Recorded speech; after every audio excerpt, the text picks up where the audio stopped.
In the bush. Oh. What up, Starling? Sorry, just mayhem happening in this part of the world. My name is Mark, and welcome to Wild Earth. As I say, it's Monday morning today. Every day is a fun day, but every now and then we have a day that seems to put obstacles in our way, and that becomes a Monday. Got some monkeys jumping in the trees above us, and they've had a combination of rain, elephants, vehicle failures, broadcast failures. We've had an entire day's worth of hurdles already this morning, and I'm hoping everything's going to go fairly smoothly now. Just a second ago, as I was opening up, there were a lot of squirrels and things alarming. A starling flew into the tree. I think it must have been chased by something. It might have been a goshawk or something. It couldn't have been an eagle. The monkeys would have shouted if it was something big enough to be a threat for the monkeys. But the birds and squirrels were going crazy. These are little vervet monkeys. They're the only species of monkey that we get here. We do get other primates. We get the Chacma baboon and two species of nocturnal primates, which we call bush babies or galagos. And so we're sitting just outside our broadcast room, which is Final Control. We're sitting in the gardens of Yuri's house, the owner of Djuma. There are actually a few flowers around me that you're going to be able to see that I can show you, which is nice because we don't have them growing out in the bush. Yeah, there's still a raptor or something flying around because the squirrel's still making a noise.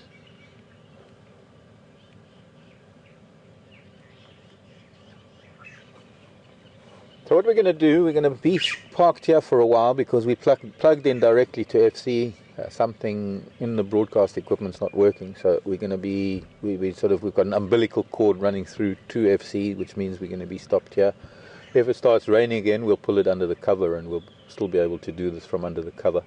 So it's going to be a kind of a question and answer session, and maybe we'll see something around us as long as we're out underneath, from underneath the carport.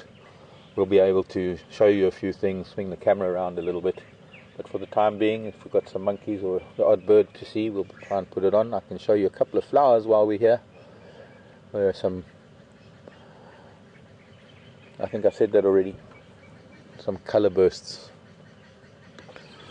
So do send questions. Questions at WildEarthTV is the email address. Questions at WildEarth, one word, .tv. Or you could Twitter. You could use Twitter and tweet us a question. And that'll be hashtag Safari Live. All lowercase, hashtag Safari Live, not Live Safari.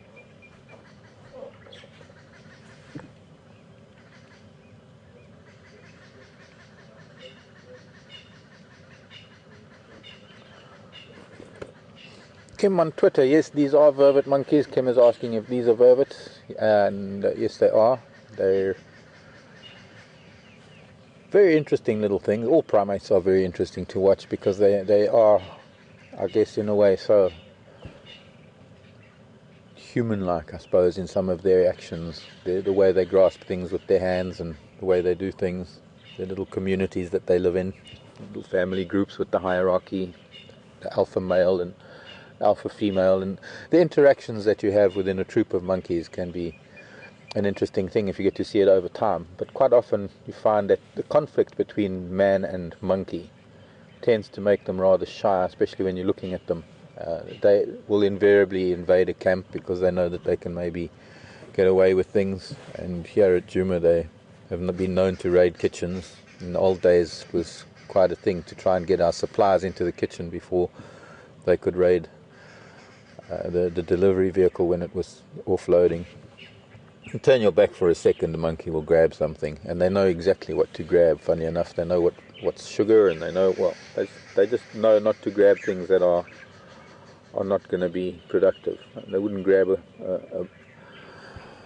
a bottle of coffee or a tin of coffee. They'll grab a packet of sugar.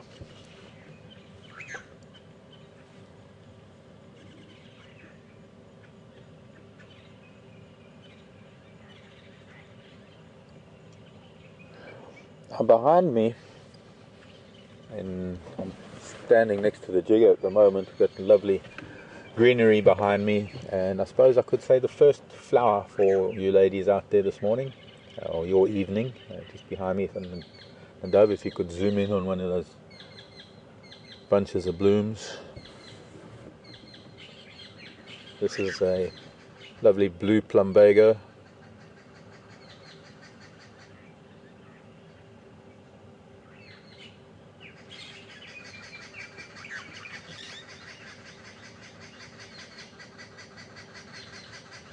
I have seen it growing in the wild in some places, not so much here at Djuma, but it is an indigenous plumbago, as far as I'm aware. And for too dark, yeah, that's better.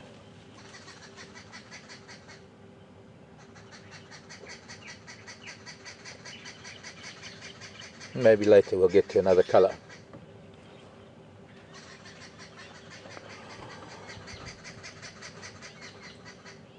Interesting that we had a roadblock on the way here this morning. We were really on time when we left Manyaleti, but had a roadblock of a herd of elephants that looks quite interesting. I think it's the same herd of elephants we saw as we were closing off last night on our drive, and they must have moved up towards Manyaleti. Very big matriarch with quite lovely tusks, and her offspring, her daughters and offspring. One of the oldest daughters, I think it was, who was at the back of the herd, sort of blocked our path, and she was between the matriarch and, or rather, between her and the matriarch were all the youngsters, and I suppose she was protecting everybody. She felt it was her duty to make sure that we weren't a threat to the youngsters, so she turned around and faced us, and so we just had to switch off and wait until they decided to move off. It was quite thick bush off to our right, so they couldn't go into the bush, and eventually they slowly turned around, ambled off a few yards, probably about 20-30 yards, and then turned off onto an elephant pathway. So I think they were very well aware of the fact that we needed to move past them, especially because I was talking to them and maybe kind of got my message through in a way, not that they understood my language, but understood my intent more than anything else. I had no intention of pushing them, but it was really a wonderful experience. First thing in the morning, set the tone for the day. And then shortly after that, as it was started raining, funnily enough. It's funny how things just happen that way. Started raining and the engine cut out. We were sitting under the cover with no power and no jigger. But we managed to sort that out eventually. And now came to Djuma and trying to broadcast, we seem to have some issue. Maybe lightning did something last night. Could be. That big storm that I had just towards the later part of the afternoon yesterday. There was a very big storm brewing in the south, and by the time we finished drive, it had more or less flattened out and was moving over, so there was a lot of lightning and a little bit of thunder. It wasn't really that much bolt lightning, so I don't know, hopefully nothing did get struck. But for the time being, this is going to be how we're going to do the drive this morning, or the standing still this morning. And I'm looking forward to answering any questions that you might have.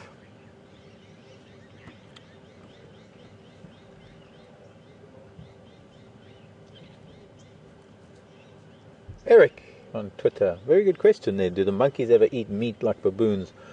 Not so much in terms of the larger mammals. I mean, they wouldn't be able to really catch anything big, but they might take small birds. They do eat eggs. They are omnivorous. They eat insects. They're likely to eat things like maybe small reptiles, but they're not going to be catching any of the mammals as such. I don't think I've ever heard of a monkey taking anything much bigger than, say, young birds. I'm just trying to think back in time, but I'm not too sure. I should actually look and see if there's anything documented, or what is documented is the largest thing that the vervet monkey has eaten. And for the time being, I'm going to have to stick to the script, as it were. I think I've got a book here.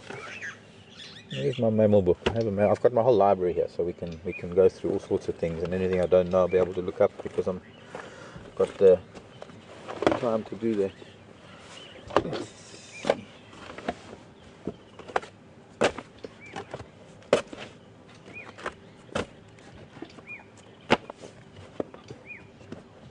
just for interest sake, let's see if Jonathan Kingdon has anything to say about the primates, about vervet monkeys' diet.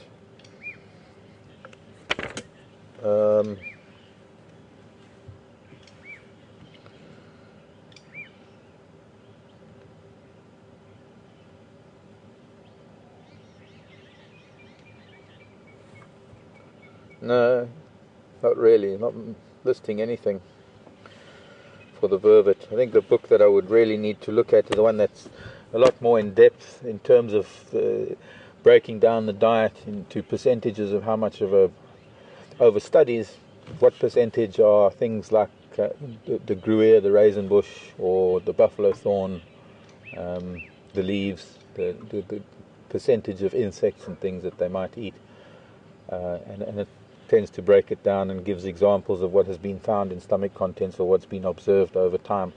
This is a very general book. I think Jonathan Kingdon's extensive works might show more, but I don't have that at all.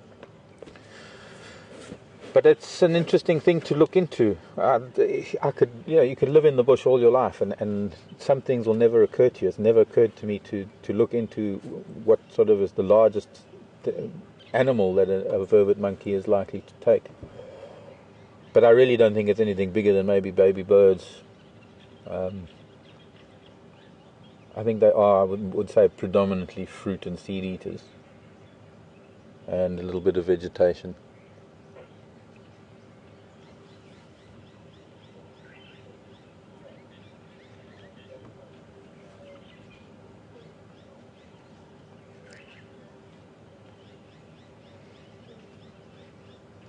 A question from Ben. Thanks, Ben. Wanting to know what sort of training I've had. Not very much, actually. I'm pretty much mostly self-taught. I rely on my books, and I rely on my own observations, and of course the interactions that I have with other people, especially other guides that I've known for many, many years. We tend to share a lot of information, so one learns a lot that way. I did back in the 80s when I first started out. You see, back in the 80s there wasn't the kind of guiding that there is now. There were very, very few lodges in those days. Only a handful of game lodges. Guiding and the whole safari industry it wasn't really up and running the way it is now. And so there weren't really that many requirements to become a guide, other than a solid basic knowledge of wildlife, and I already had that, having grown up with it.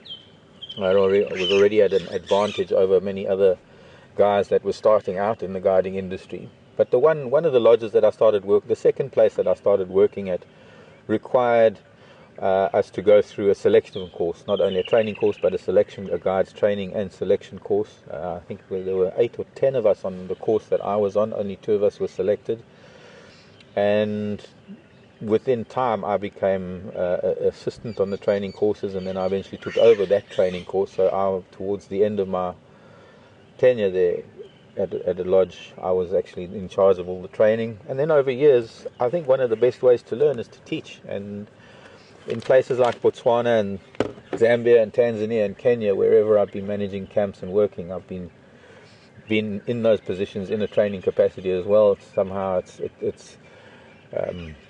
it's a requirement when they issue a visa that you take people under your wing and you train them, because the only reason you could get that as an expat was to come in with expertise and train local people up enough so that they can take over from you in time. And in Botswana, when I was first in Botswana, it was vital that they had local people who were interested in the lodge industry, in either lodge management or in guiding, to have training from those of us with experience. And nowadays you find it's sort of the other way around. The local Botswana people have been under the wing of more experienced people from other countries for so long now that they have, or rather they've had their own experience for so long now that they are now training their own people. And I suppose that's the ultimate way to go, is that to train the trainers is a very important thing. But I think in terms of training or learning, it's an ongoing thing. Nature is such a vast and wonderful subject, or it's never ending. So there's never a time when one can say, well, I know enough. And there is never a time when you're going to stop learning. Every day there's going to be something new. Every day there's going to be a question one doesn't know the answer to, or something that one hasn't considered. And so for me personally, it sends me to my books when I don't know something. And nowadays, of course, we didn't have this when I was first starting out with the internet. And there's a wonderful range of sources on the internet, but one does have to be careful, because obviously whatever is put on the internet is put on by other people, and you can't always depend on the information that you get on the internet unless it's an official site. It certainly does help when I do get to places where I can have internet. I sometimes make a note of a lot of things that I want to put through Google or Wikipedia, or just search on the internet to see if I can find alternative answers to, or other angles to what I think I know. And vast, amazing amount of information available. I wish I could have access to it every day. But it also, it reaches a point where the head is so full of information that you start, well, for me, I just stop absorbing a lot of information. Sometimes I can read things and I have to read them a couple of times to absorb it, as opposed to sometimes in the past, sometimes just reading something for the first time, learning a plant name was easy because I just had to look it up and then I would remember the name. Maybe it's got something to do with age and my brain not retaining the information so much anymore. I know I'm not old, but I'm older than I was. So things don't work the way they did 20, 30 years ago. Questions at WildEarthTV. And I think it's time for another flower. There's a beautiful red flower just in front of the jigger.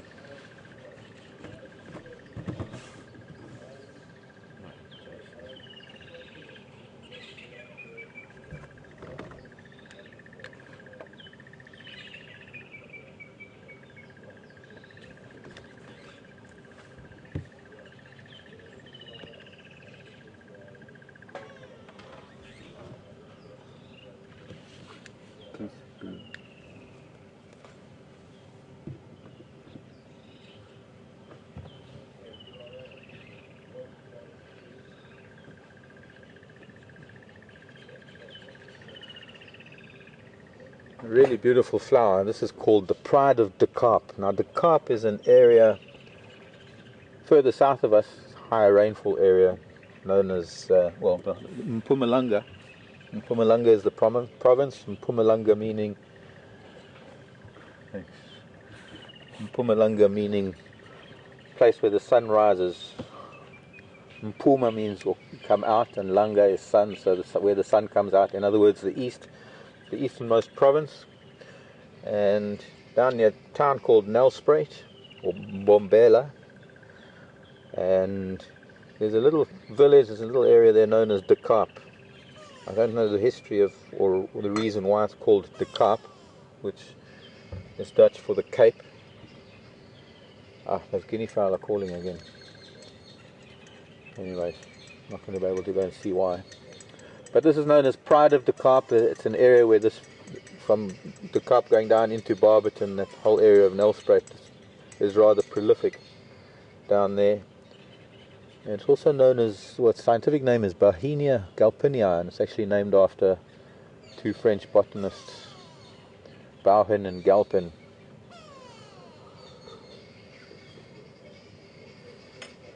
There are a number of Bauhinias, and they all have very similar flowers.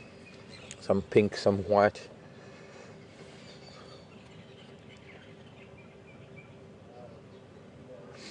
So things are a little bit slow.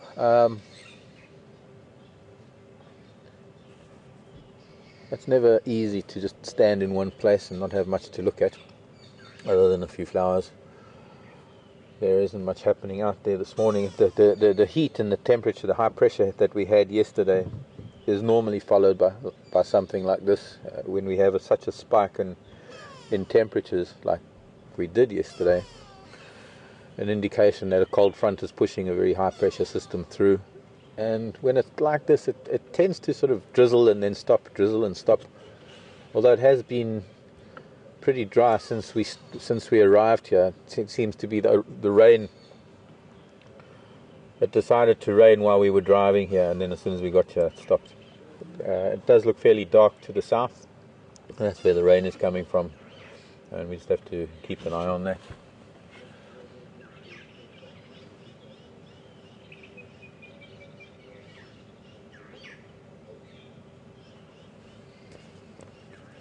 Where's that other book?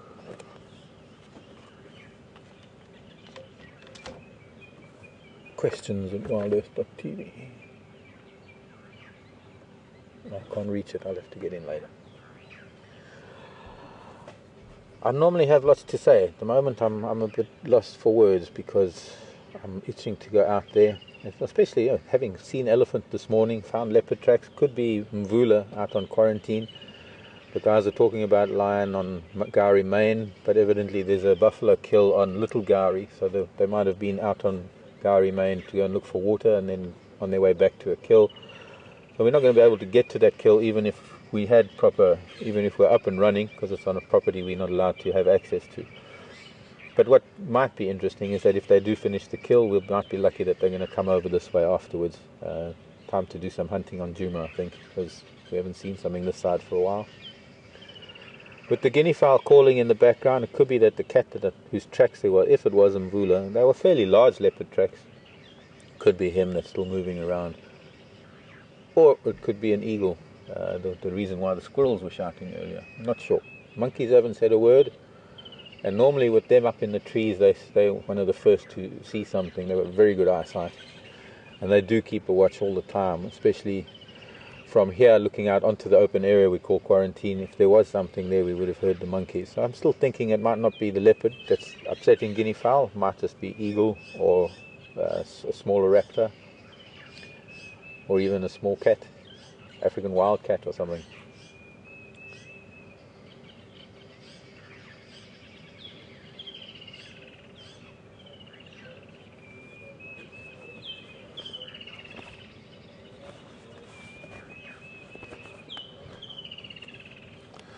Chris, the question comes in after I cover it, but yes, Chris was asking if there's any news on lion activity in the area, and that was the only news that I had this morning, was that there were lion tracks on Gowrie Main and that there was a kill on Little Gowrie across Gowrie Main.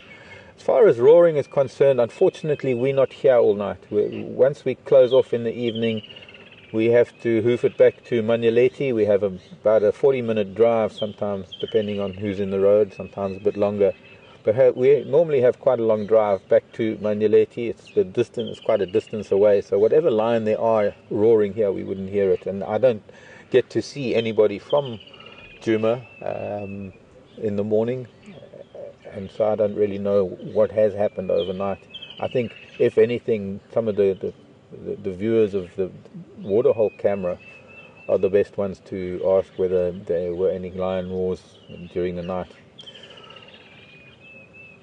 We did have up in Manyeleti, I believe, there was some lion roaring. I didn't hear. I think I was lights out. The rooms that we're staying in are fairly well insulated in terms of sound, and strangely enough, when I was lights out, I was lights out until the alarm went at 4 this morning, so I wouldn't have heard it if it was even roaring outside my bungalow. That even happens at home sometimes. I mean, sometimes I'm fast asleep and I wake up in the morning and I find lion tracks just off of my doorstep, and I didn't even know they were there. There are even times that I'll wake up in the morning and I'll walk outside and there'll be fresh mapani leaves and branches in the drive or around my Land Rover from an elephant feeding on the mapani trees, and I would have slept through it. I tend to use the animals as a security blanket. As long as I've got animals around me, I feel safe and secure. For me, it's my security force. I know that as long as there are elephant and lion and things wandering around outside, I'm in no threat. And for me, the threat comes from humans. I'm very wary of humans with ill intent.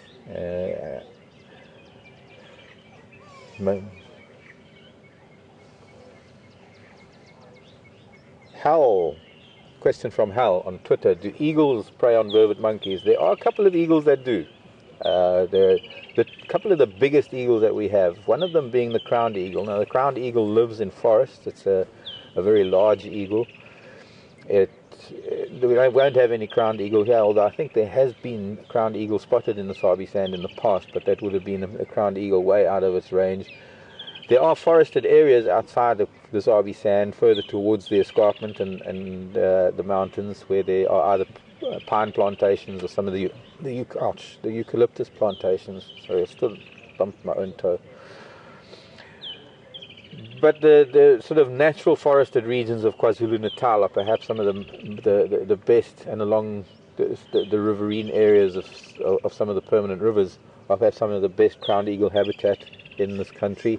Crowned eagles, exceptionally large eagles. They've got the largest talons of pretty much any eagle, other than maybe the harpy eagle. I mean, the harpy eagle is probably one of the biggest eagles, and the harpy is also a primate hunter in South America. The crowned eagle is in fact a monkey specialist in that it not only has exceptionally strong talons, but it's got exceptionally broad wings. It's got a very large wingspan, which is around 2 meters, the wingspan, well over 6-7 feet. And it's also got very broad wings, and the broad wings allow it to be able to fly almost vertically through the canopy with the monkey in its talons, or lift off from the ground into the canopy, for that matter. With a broader wing, there's a much greater downforce, which allows it a lot greater lift, as opposed to some of the. You look at some of the smaller raptors that fly fast and catch things on the wing. They've got much more streamlined and much sharper wings to be able to fly faster, striking things like a falcon. We actually saw some of merfalcons this morning on the wing. Not really built for lifting things off of the ground and flying into a canopy, but the crowned eagle is specially designed for that. They're known to kill bushbuck as well. They're a very large eagle. The other large eagle, known as the Vero's eagle, which is also used to be known as the black eagle, a very distinctive eagle one mostly only finds in mountainous areas, because they nest on cliff faces. And turn that down. And they are known to take even adult chacma baboon. They're known to knock them off of ledges, strike them in the back of the head, kill them instantly. They don't necessarily have to fly away with them. They could kill them and then land and eat on the carcass where they kill them. But I'd say those are probably the two main species of monkey killers. I'm not sure if tawny eagles are perhaps another one of the larger eagles. I'm not too sure if tawnies have been known to take vervets. I would imagine that maybe they would, if they could, get juvenile vervet monkeys. And I think that's about it as far as primate killers are concerned. Excuse me.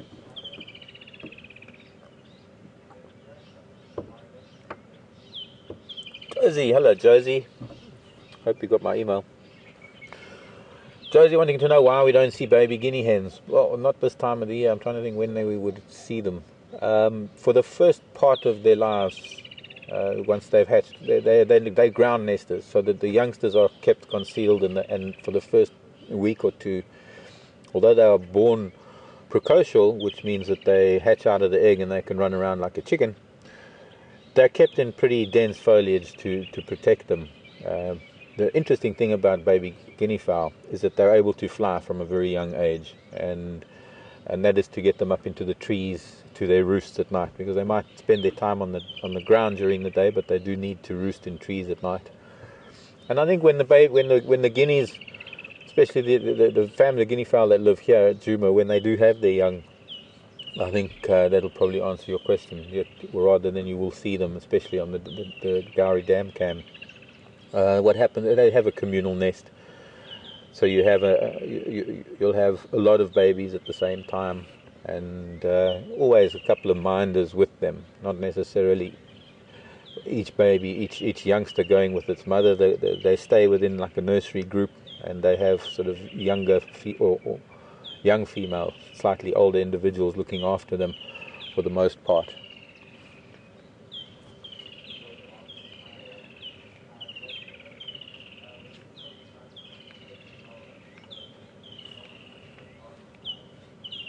Bob in Iowa, I think I got that question. Does an elephant with a damaged trunk communicate as well as an elephant with an undamaged trunk?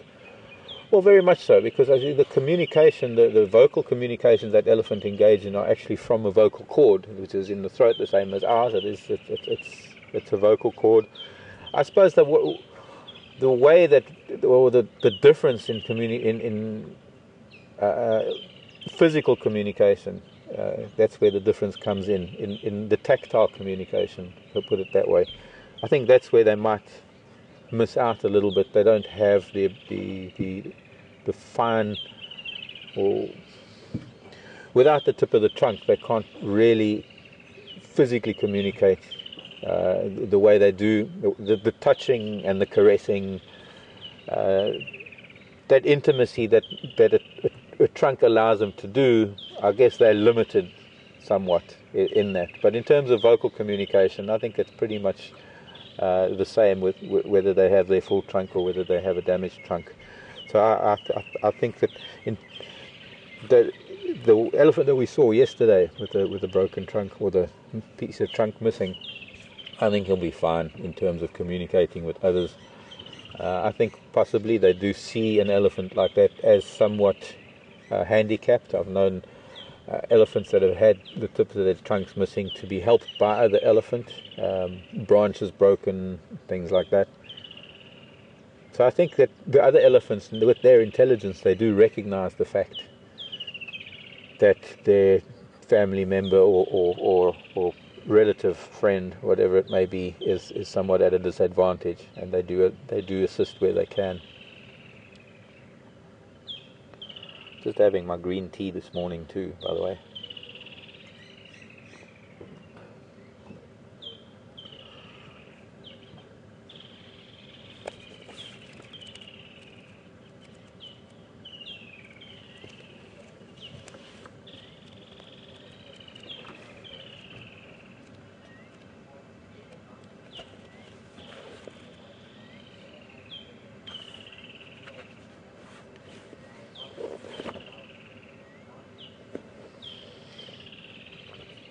It's a very interesting question. Sorry, sometimes when I go silent it's because I'm listening to things in my ear. A very interesting question from Pepper Bird. Hello, Linda.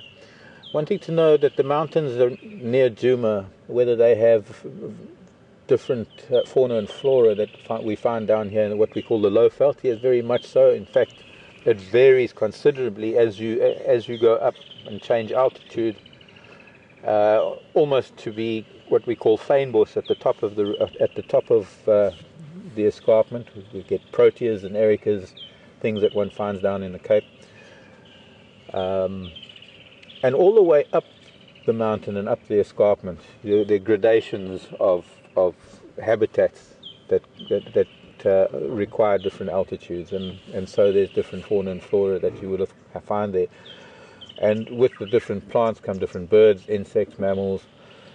Unfortunately, I haven't had much time to explore it, not at all. I have explored some of the Cape, what we call fynbos, but up here on the escarpment, I think I can count on both hands the number of days that I've been through that area where I've had minimal experience in those kind of habitats.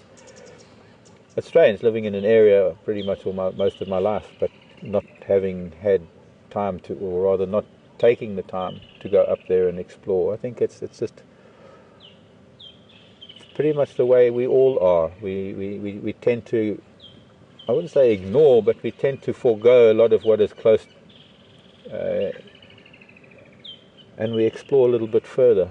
I mean, I've been in wonderful places as far north as Kenya and Tanzania, Botswana and Zambia. But I really haven't explored very much on my own doorstep. We've got a wonderful, almost tropical rainforest area around a town called Zanin. It's only about 100 kilometers from Hoedspruit. I don't believe I've ever even been to the town. And it's a very lush green town, or lush area for that matter, a little bit mountainous. Another little town nearby called Hannertsburg, which is a very arty town and wonderful little village. But it's the mountainous habitat around there that is so very interesting, and the number of species that only occur there. Like one of them is a bird called the bat hawk, which I've never seen in this country. I've only ever seen in Tanzania. And I guess one of these days I'll make a trip there. It might sound like it's just around the corner, at only 100 kilometers from Hoedspruit. But for me, with living within the park, it becomes a bit of a mission. It becomes an entire day to do something like that. And I don't know, I guess I've got to make up my mind one day and actually take the time. When I do something like that, it'll be important to do it with somebody. I've spent so much of my life and my time exploring areas on my own, and sometimes it's just nicer to have someone with you to be able to go and explore new areas, just so that you can share new experiences. One of the reasons why this is so much fun is driving around, even if it's only with one physical person on the vehicle, the camera person. At least I know that there are a lot of you out there that are joining me, that are sometimes seeing things for the first time, but also experiencing the same thing that I'm experiencing, albeit through the camera. But I think to some extent we share that common bond of that experience. But just like Mvula the other day, or looking at quarantine mail the other day, those are kind of shared experiences that we will never forget.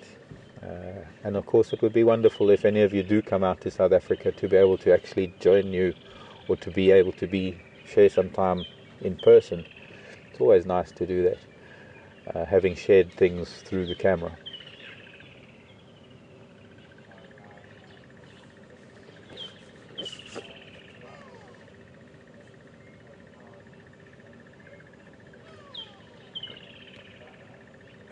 Rava on Twitter. Hello, Rava. Just by the way, Twitter, you can send us questions. Hashtag Safari Live is the Twitter name, or the Twitter thread to follow. Hashtag Safari Live, and questions at WildEarthTV is where you can email questions. But Rava wanted to know what the protocol is for naming leopards here in the Sabi Sand. As far as I know, and I don't know if it has changed, but this is the way it was several years ago when I left, having just named a couple of leopards. The person who first finds the leopards, I don't know, see, I've got to remember this now. Normally the person who first finds the cubs gets to name them, but then there's also some protocol that the person who's been there the longest gets to name them. I need to find out from the guides at the lodges.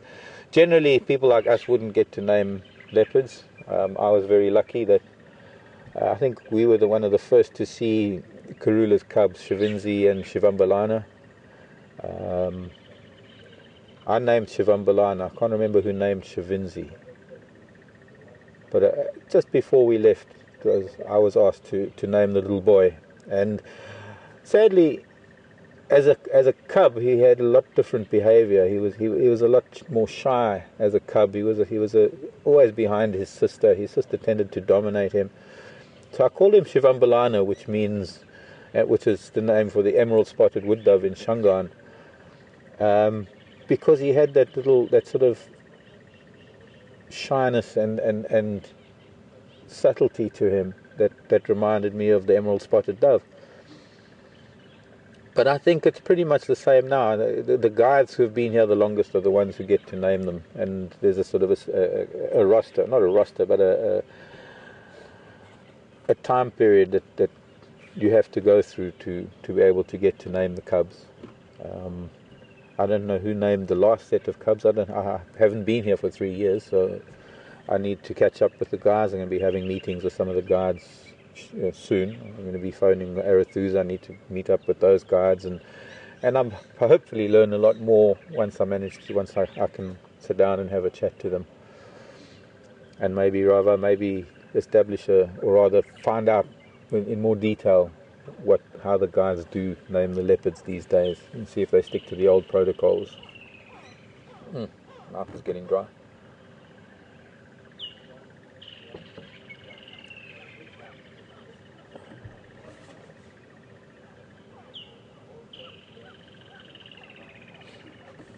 John in Toronto, over to Canada. The tree behind me is a marula tree. John is asking if this is a marula tree. And yes, it is, John. John wanting to know about the fruits of the marula tree, what they can be used for, and when they're ripening. They should be ripening towards the end of January. There are green fruits at the moment. I'll have a look, or maybe Jason can have a look just under the marula tree outside FC if there's a fruit that's fallen, because sometimes the monkeys jumping through the trees dislodge some of the green fruits. And wide variety of uses, the marula fruit. Not only eating them when they ripen, they're really delicious, very high in vitamin C, but they are also, you can make anything out of them. You make jams or jellies, liqueurs, juice. You can pulping it, you can extract juice out of it. The juice can ferment. Thanks, Jay. The juice can ferment and become a marula beer. Very, very common for the local people, the Shangans, to make marula beer in January, February. I should find a knife so I can cut it open. But here, let's put it where we can, because I'm going to move my hands. Maybe just put some fruits there next to the wheel. But these are green, so the pulp hasn't really begun yet to thicken. This one, you can see the squirrel has already started trying to get into it. Chewed the leathery skin off of it, trying to get to the actual fruit inside. Now, there's a very big nut. The actual nut of the marula itself is very large. So I'm going to take this one that the squirrel's been eating on and try and open it a little bit for you, give you a cross section of what the marula fruit looks like. Well, it's more like a stone, because the nuts, the actual nuts themselves within the stone, are also used. I mean, there's so much of the marula tree that is used. The bark, or the inner bark rather, of the marula tree is very dark and it stains red, so it is used in the dyeing of materials. It's also a very good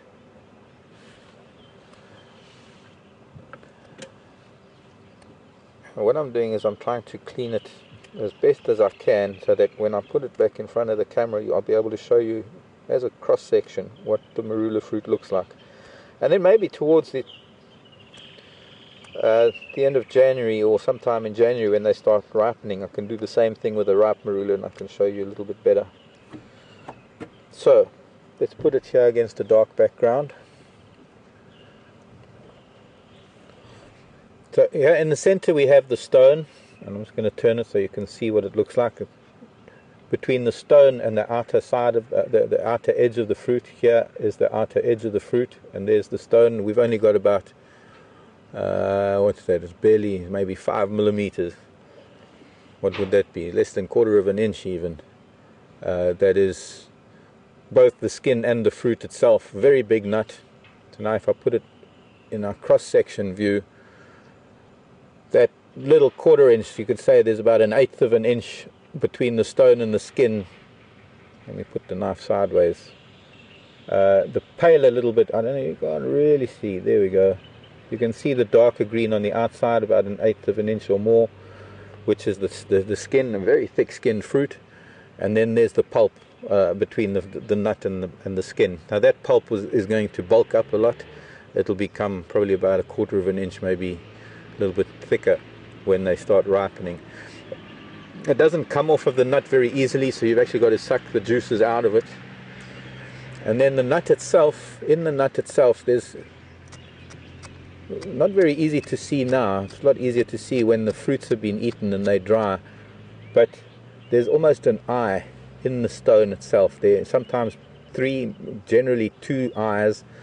And inside this eye, if I can try and pry it open, it's very difficult, and don't want to put the knife into my hand. There we go. Here we go. Right, now I'm just going to put the cap back on. This is a very interesting part of the marula fruit. So this it's almost like a coconut eye in a way, but it's a lot harder to get into than a coconut, because there's only one place you can put a tool to pop out this little lid like that. Boom. There goes the lid. Now in here is the nut, or the cotyledon, the dicotyledon, the embryo of the new marula tree. But that nut is delicious. Very hard to extract. We may be able to get some towards the end of January, when we're starting towards the closing up and things. That's when the fruits have been eaten and the stones are lying around. You could even take the stones and the fruits that come out of elephant dung, because it's so well guarded inside there. You can open it up and try and get the nut out. Tastes a little bit like a macadamia, I suppose. It's got the texture maybe of a macadamia. Very healthy nuts. This one has got two eyes, the other eye's just on the side here.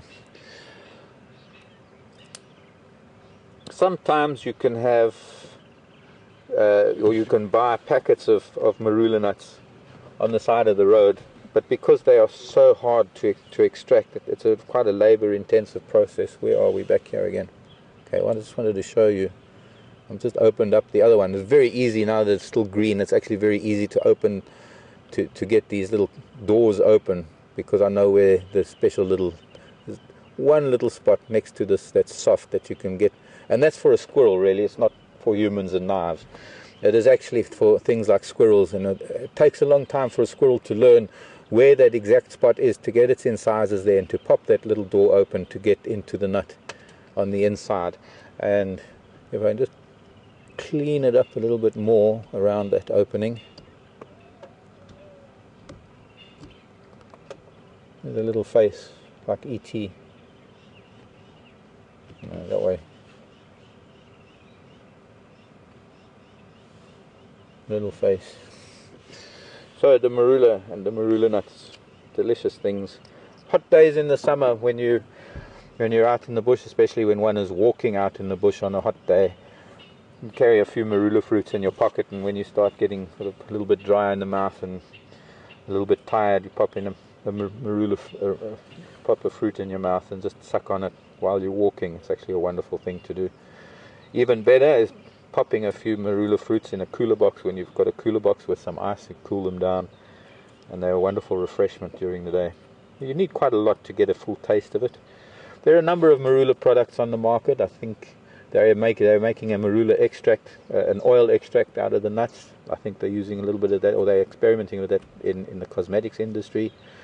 There's a famous liqueur, cream liqueur, that is sold all around the world now, called Amarula, that a lot of people like, although there are a lot of fakes on the market and other things. I mean, now there's the Sally Williams that's come out, the nougat liqueur, which could be even better than Amarula, maybe.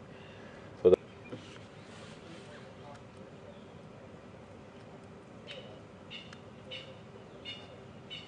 Sarah in Ohio. Hello, Sarah, from Montreal, from Canada to Ohio. Wanting to know, is there a certain part of the marula tree that is an antihistamine? Thanks for reminding me about that, Sarah. I would call it an antihistamine, but what it is it's a relief from certain things. Not quite an antihistamine, I wouldn't really call it that. I know we get hairy caterpillars here, and in the back of the very final segment of a hairy caterpillar, there's a little tuft of very, very fine hairs that are used as a defense. And sometimes if it falls on you, it gets in your collar, or it gets onto your skin and it gets brushed off, one can get those hairs into your pores, and it becomes almost like a rash. It becomes quite irritating.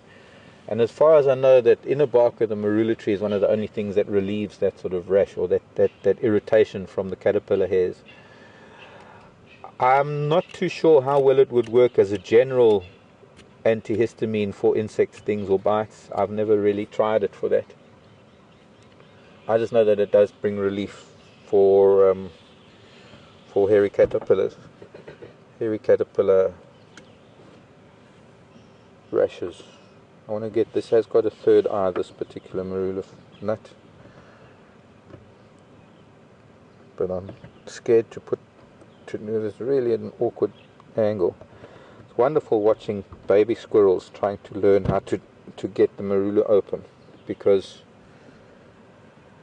they don't really know where the eye is, and so it's easy to see when you find marula nuts on the ground, and it's easy to see it's easy to see that it's a baby squirrel that's trying to get it. There, now that I've got the third one open, you've got a little bit of more of a face. Oops. There's the mask from Scream.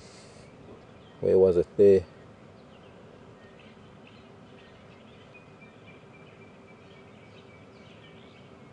Or E.T. It's a bit slippery because it's still wet and green. There you go, squirrel. I've opened a nut for you. Can't wait for them to ripen. Because right now I'd probably have one in my mouth because all the talking makes me a bit dry. So where else? We've got a white flower to our left, but I don't know if we're going to be able to. There's one little one there. It's almost like a jasmine family. It looks like a jasmine flower, but it's not. And this Carissa bispinosa to the left. Yeah, somewhere there. There's a bunch of flowers, but you'd have to find one. There are two little ones there. It's known as a num-num, or Y-thorn, or just Carissa. Can you find a flower?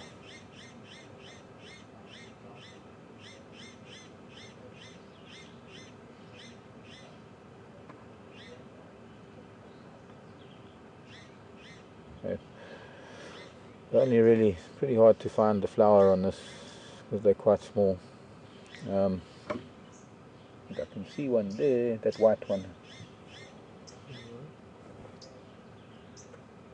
Used to have I don't know what happened to my laser pointer. It would have been nice to have used the laser pointer. I would have pointed it out to you. No, I think you're going way too high.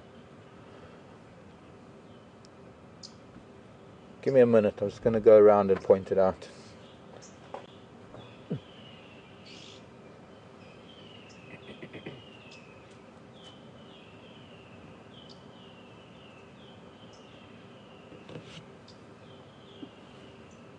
You get it, Mike? Yeah.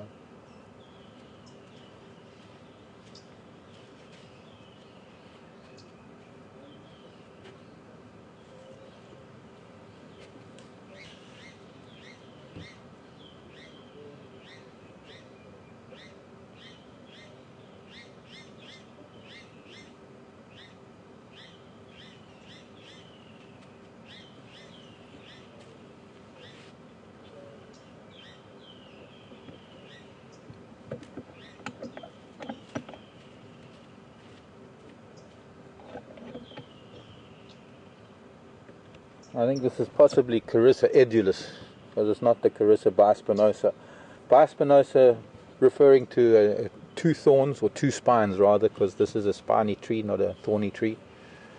And very lovely scented flowers. Unfortunately, this one seems to have flowered already because a lot of the berries are growing.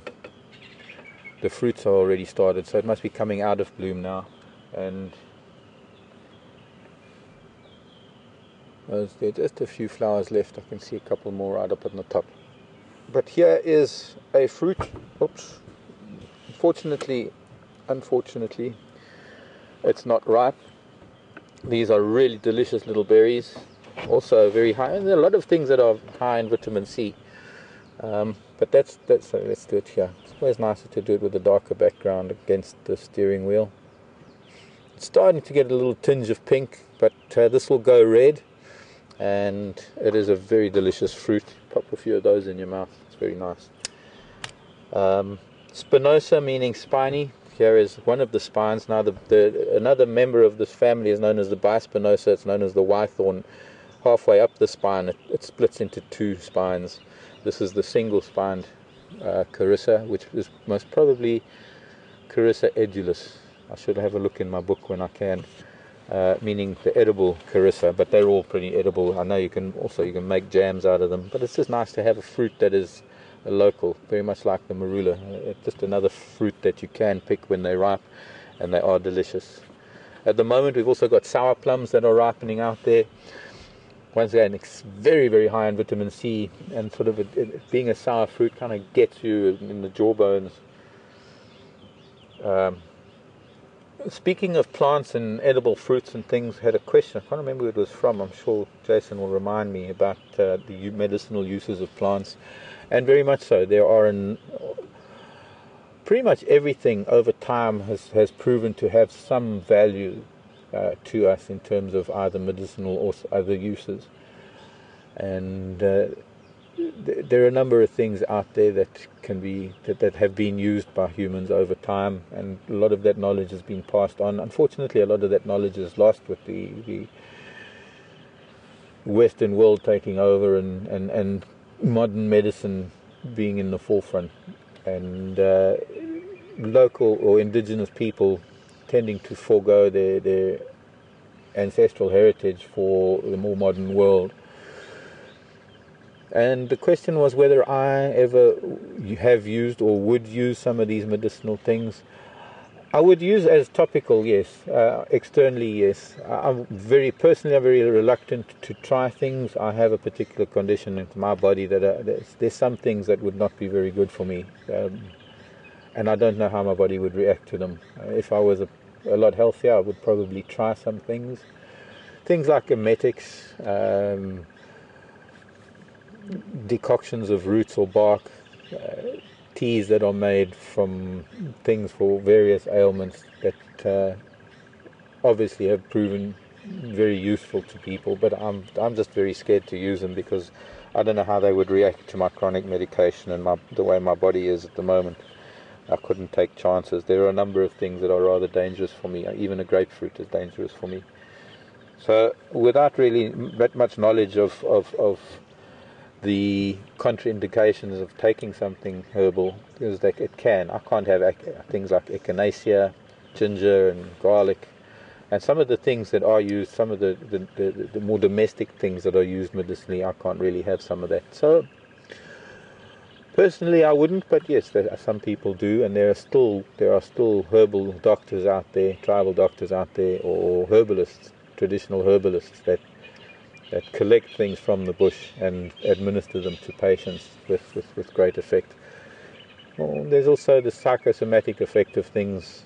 Could be just that they're placebos, but people believe that they'll work. But over time, hopefully, some of the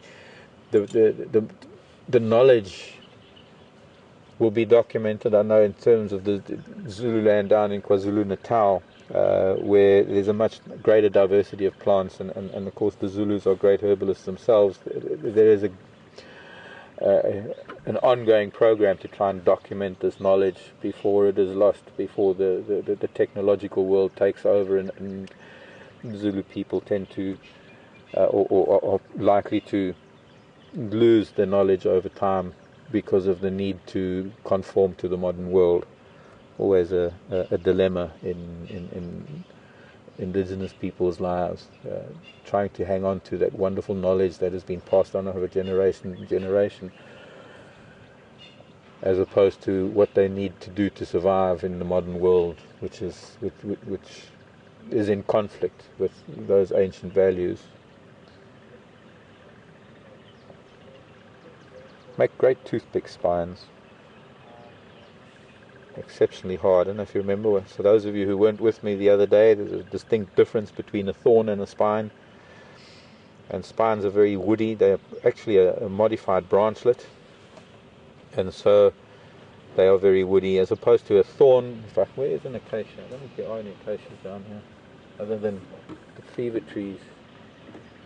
I know there's a piece just outside the gate because I stood on it and the thorn went almost through my foot. But the thorns that we see on the acacias and some of the other trees that are thorns, modified leaves, are actually hollow, and they're very brittle, so they don't really work very well as toothpicks. But there's a spine that does. That's my toothpick.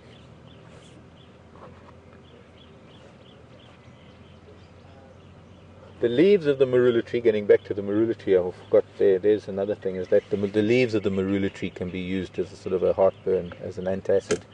Fresh leaves, the alkalinity, or I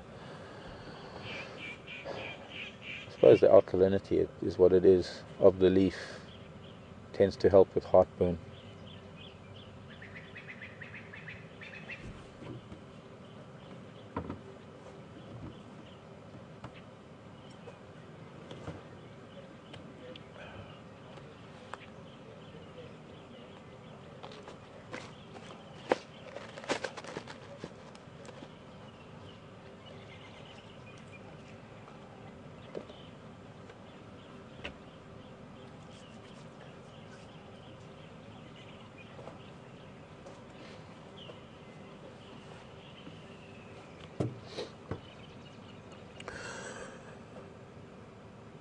Questions at WildEarthTV, hashtag Safari Live. I'd like to be able to chat to you some more and see what else we can talk about.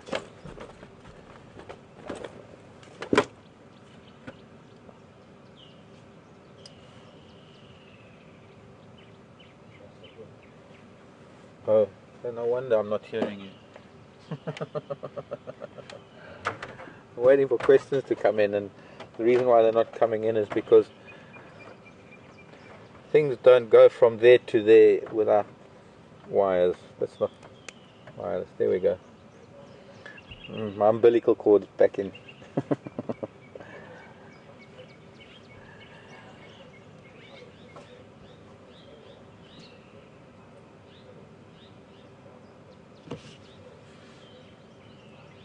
Josephine on Twitter. Oh, why am I getting an echo on the radio, I wonder? But Josephine on Twitter is wondering if there are heavy thunderstorms or heavy rains, are there areas where elephants and lions favor to get out of the rain? Are they there for shelter? No, not really. Animals hunker down in the rain wherever they are. There isn't really anywhere. It's the bush. There isn't really anywhere they can go. Maybe under trees. They're under the heavy canopy of a tree, the closest tree to them at the time. But they wouldn't get up when there's a rain and go to a specific place. If elephants wouldn't really mind. I mean, elephants will stand wherever they are in the rain, or just carry on feeding, doing whatever they do in the rain. In fact, to a large extent, I've seen lion do the same thing.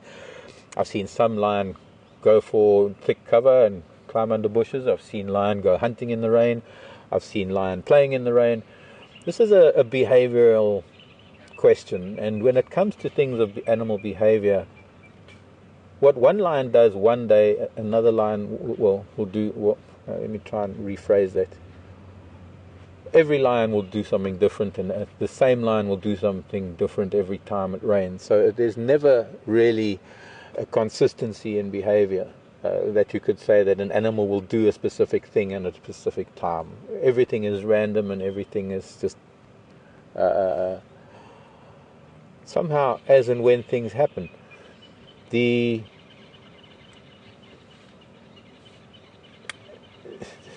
concept of rain is part of nature.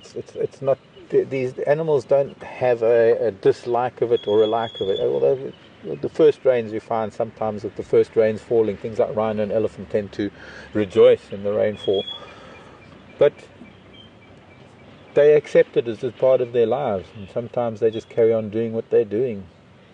But there's never a very specific behavior that you will find over a population. You can't generalize. You can't. So I guess the answer to that is no. Simply, they don't have specific places in rainfall.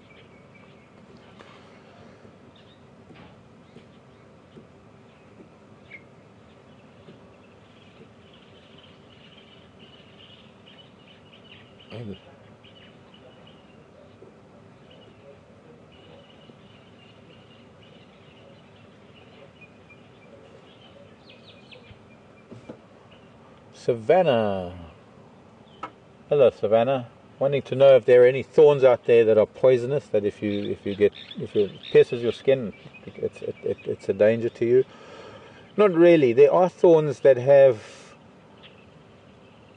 I guess, something on them that just make the bruising worse, painful. Not because it's a poison as such, but just because of the thorn itself. Maybe the coating of the thorn, that, like the common spike thorn perhaps, is probably about the most painful thorn to stand on, or to be pricked by.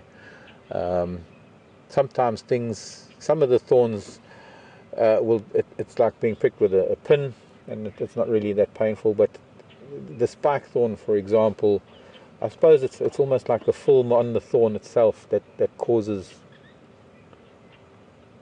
a bruising kind of feeling more than anything else. I wouldn't call it poison, though. No, so we don't really have any poisonous thorns, things that would inject an alkaloid or something into your body that could be a danger. Plant alkaloids can be very dangerous to humans. So generally, no, not really. I'm just looking at that Carissa again. I actually can see one of the spines splitting, so it possibly is the bispinosa. The older spines tend to split in two. I'll see if I can grab one for you just now, or in a little while.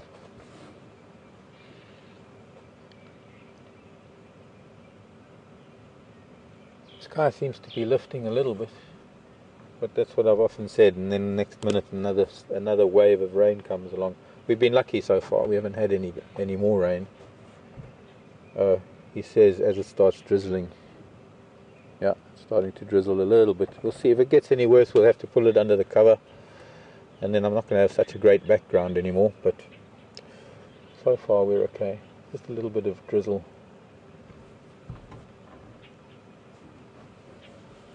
Questions?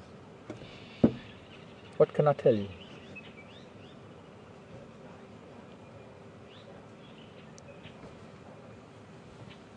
Yes, Mark, it is. Mark wanting to know if this is a giant land snail in my dashboard. Yeah, I meant to talk to you about it the other day, actually. Achatina, it is called. The giant African land snail. This is a small one.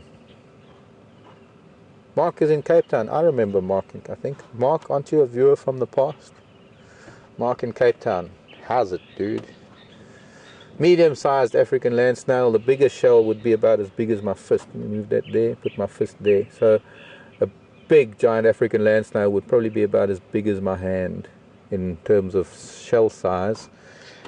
This one is also, it's fairly recently dead. It still has a lot of its color. The colors in the shell are a reflection of the vegetation or the food that it was eating at the time. Now, I wouldn't be able to tell you what it is, but you can see, especially here where these stripes are, when they're active, they're constantly depositing a layer of calcium at the end, on the mouth of the shell over here.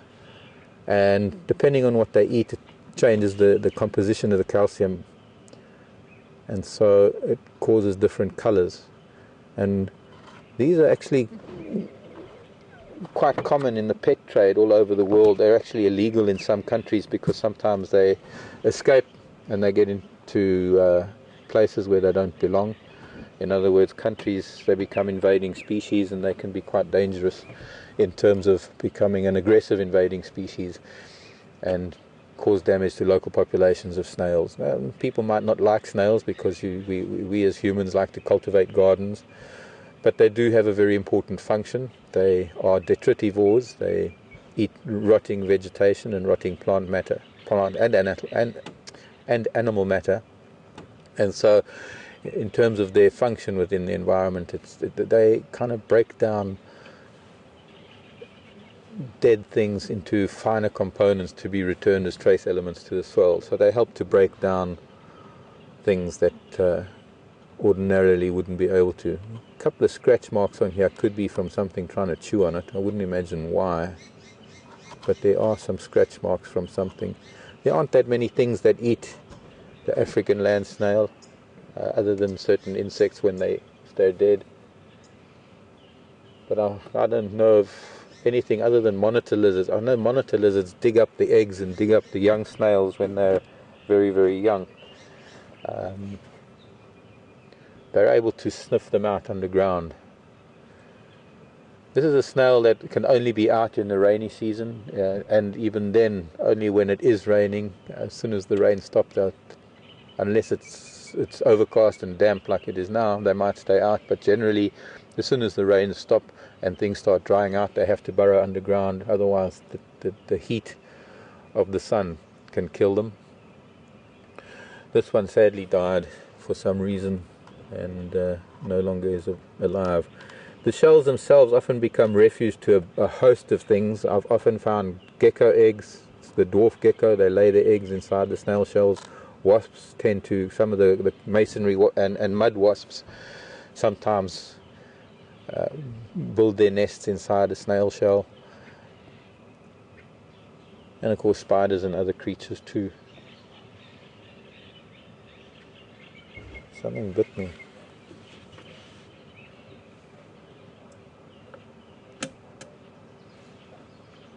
Josh on email. Hello Josh. Have I ever been charged by an elephant or any other email? We're going to have to move. Hi Pips. Are you going out? Yeah. Okay, I'm going to just... Yeah. No, I can just move back a little bit. Okay, the big boss is leaving, so I'm just going to reverse a little bit. And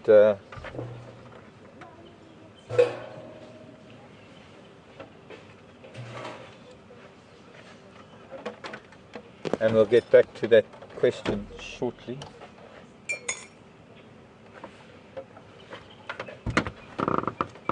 Actually, it's going to be necessary to put this under cover shortly after Pippa leaves. Ow! Again! Why is it when you have a sore toe you keep kicking it?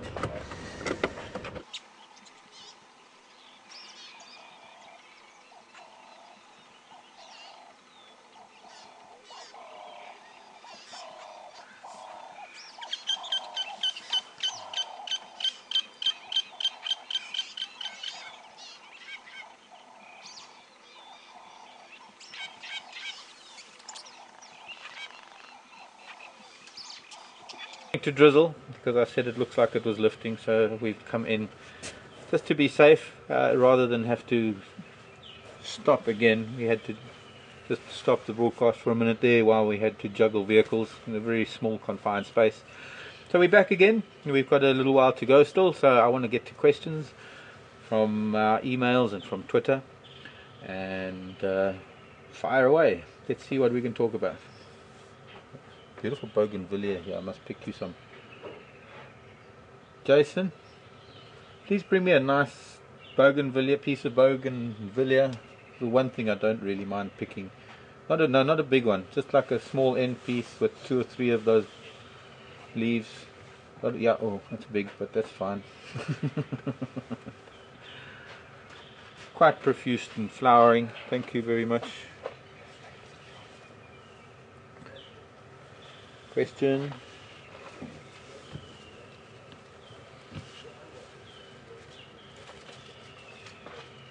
Jody in New Mexico.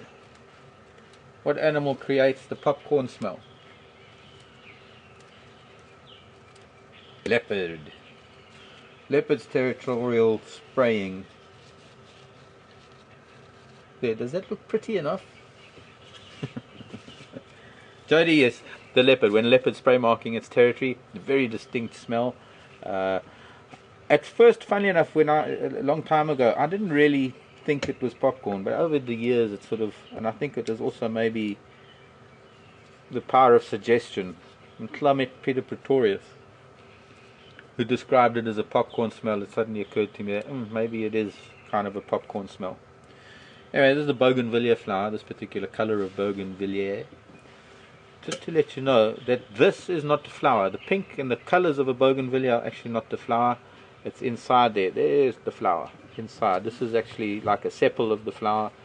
That is the colorful part, and there is the petal part of the flower on the inside. So a lot of people think that this is the bougainvillea flower, but it's more than just the flower. Anyway, another one for the ladies. Today's been a morning of flowers for ladies. If I could find any other. There's a jasmine. There's a jasmine creeper at the door of FC.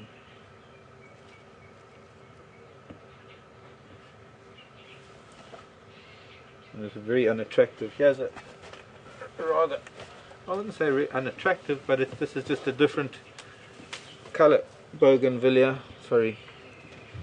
Slightly smaller species of bougainvillea, just a slightly different color. Maybe not species, it's a different cultivation of bougainvillea. And you get oranges and reds.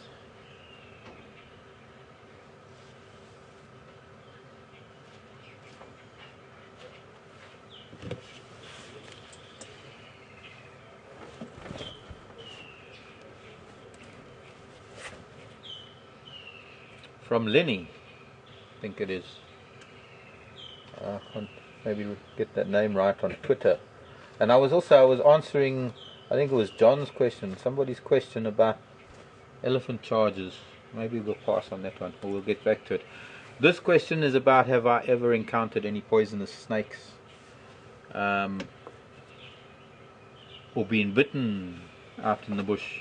Well, yes, all the time I have, but they're not poisonous. Let me just emphasize here, snakes are not poisonous, they're venomous.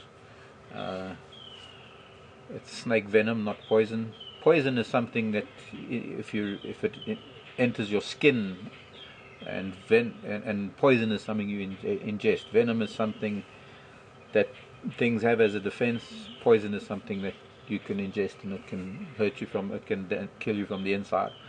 So venomous snakes, yes, all the time. I have venomous snakes at home. I have worm slung and vine snakes that live around my house. I see them fairly often. Occasionally a puff adder.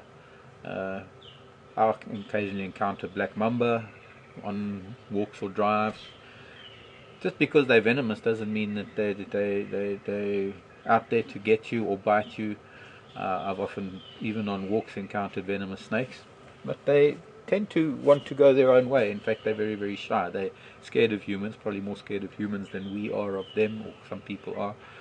So, generally speaking, if you give a snake its freedom, or freedom to move, and you give it its space, there's no reason why it should bite you. And funny enough, most of the people that are bitten by snakes are people who handle snakes. And that is when I have been bitten. I've been bitten by a cytotoxic venomous snake, which is got the same venom as the adder or puff adder, the snake known as the burrowing asp, or the side-stabbing asp, burrowing adder. It used to be known as a burrowing adder, but it's not really adder family. It just has venom, the same venom as an adder. Extremely painful, causes localized necrosis at the site of the bite. I've been spat in the eye by a spitting cobra. That's about as far as it goes. Other than that, nowadays I'm very, very careful. If I have to handle a venomous snake, I'll handle it with the proper tools. I'm very reluctant to handle venomous snakes with my hands anymore, on account of I wouldn't really survive very long should something happen. But generally I tend to leave them alone. It's a different story when they're inside a building or inside a house and they have to be removed. Then one would have to use proper equipment, snake tongs and snake sticks. I've made my own. It's very easy. Put a little piece of pipe on the end of a stick and make a loop with a piece of string through it. Sometimes all you need is maybe a 2-inch diameter pipe, length of 2-inch diameter pipe, and you can put that along the skirting of a house. Block off one end. The snake sees a dark hole and it goes for the pipes, and then you just have to close off the pipe. Sometimes just catch something in a pillowcase. But generally I tend to leave them alone, especially the snakes that I live with at home. I get to know them, they get to know me, they get to know that my moving around is of no consequence to them, so they become a little bit accustomed to my presence, and it allows me to watch them. I have a vine snake that lives around my house. I've watched it hunting lizards, I've watched it hunting snakes. In fact, I watched it eating one of my other snakes one day. There was a juvenile sand snake that used to live around the house as well. I used to see on a regular basis, and the one day I found the vine snake eating that snake. The way things go, it's one of the reasons why one doesn't really get emotionally involved with animals, because there's always going to be something that's going to eat them, and then conflict arises because I like the one that's eating it as well. Just the interaction, I guess. As long as you don't interact with the wildlife, they shouldn't do anything to you. And whether it's a venomous snake or a non-venomous snake, you should still treat it the same way. We don't really have a right to catch them and handle them and disturb them and stress them out the way some people do. And it's far better to actually allow it to carry on and doing what it's doing. If it's so frightened that it slithers away very quickly, so be it. But generally, if you're very careful around snakes, you can actually follow them and watch what they do and watch how they hunt. And it's very interesting. I mean, snakes alone are interesting. For an animal like a snake to survive, not only snakes but perhaps things like legless lizards and legless skinks, lizards and skinks who have lived a fossorial life, a subterranean life for so long that their legs have become vestigial, or they've lost their limbs entirely in terms of evolution, and they don't need limbs anymore, so they look like snakes. They're not really snakes. But how these animals are actually able to survive, how they're able to not only catch prey but subdue them. It's just quite remarkable. You know, we as humans, and when you look at all the other animals that are able to do so many things because of being 4, 6, or 8-legged creatures, or even more in the case of millipedes and centipedes. And so then you sort of the contrast between things with appendages and snakes that have nothing. Pretty amazing that they can survive the way they do. There was some water here somewhere. Excuse me a moment.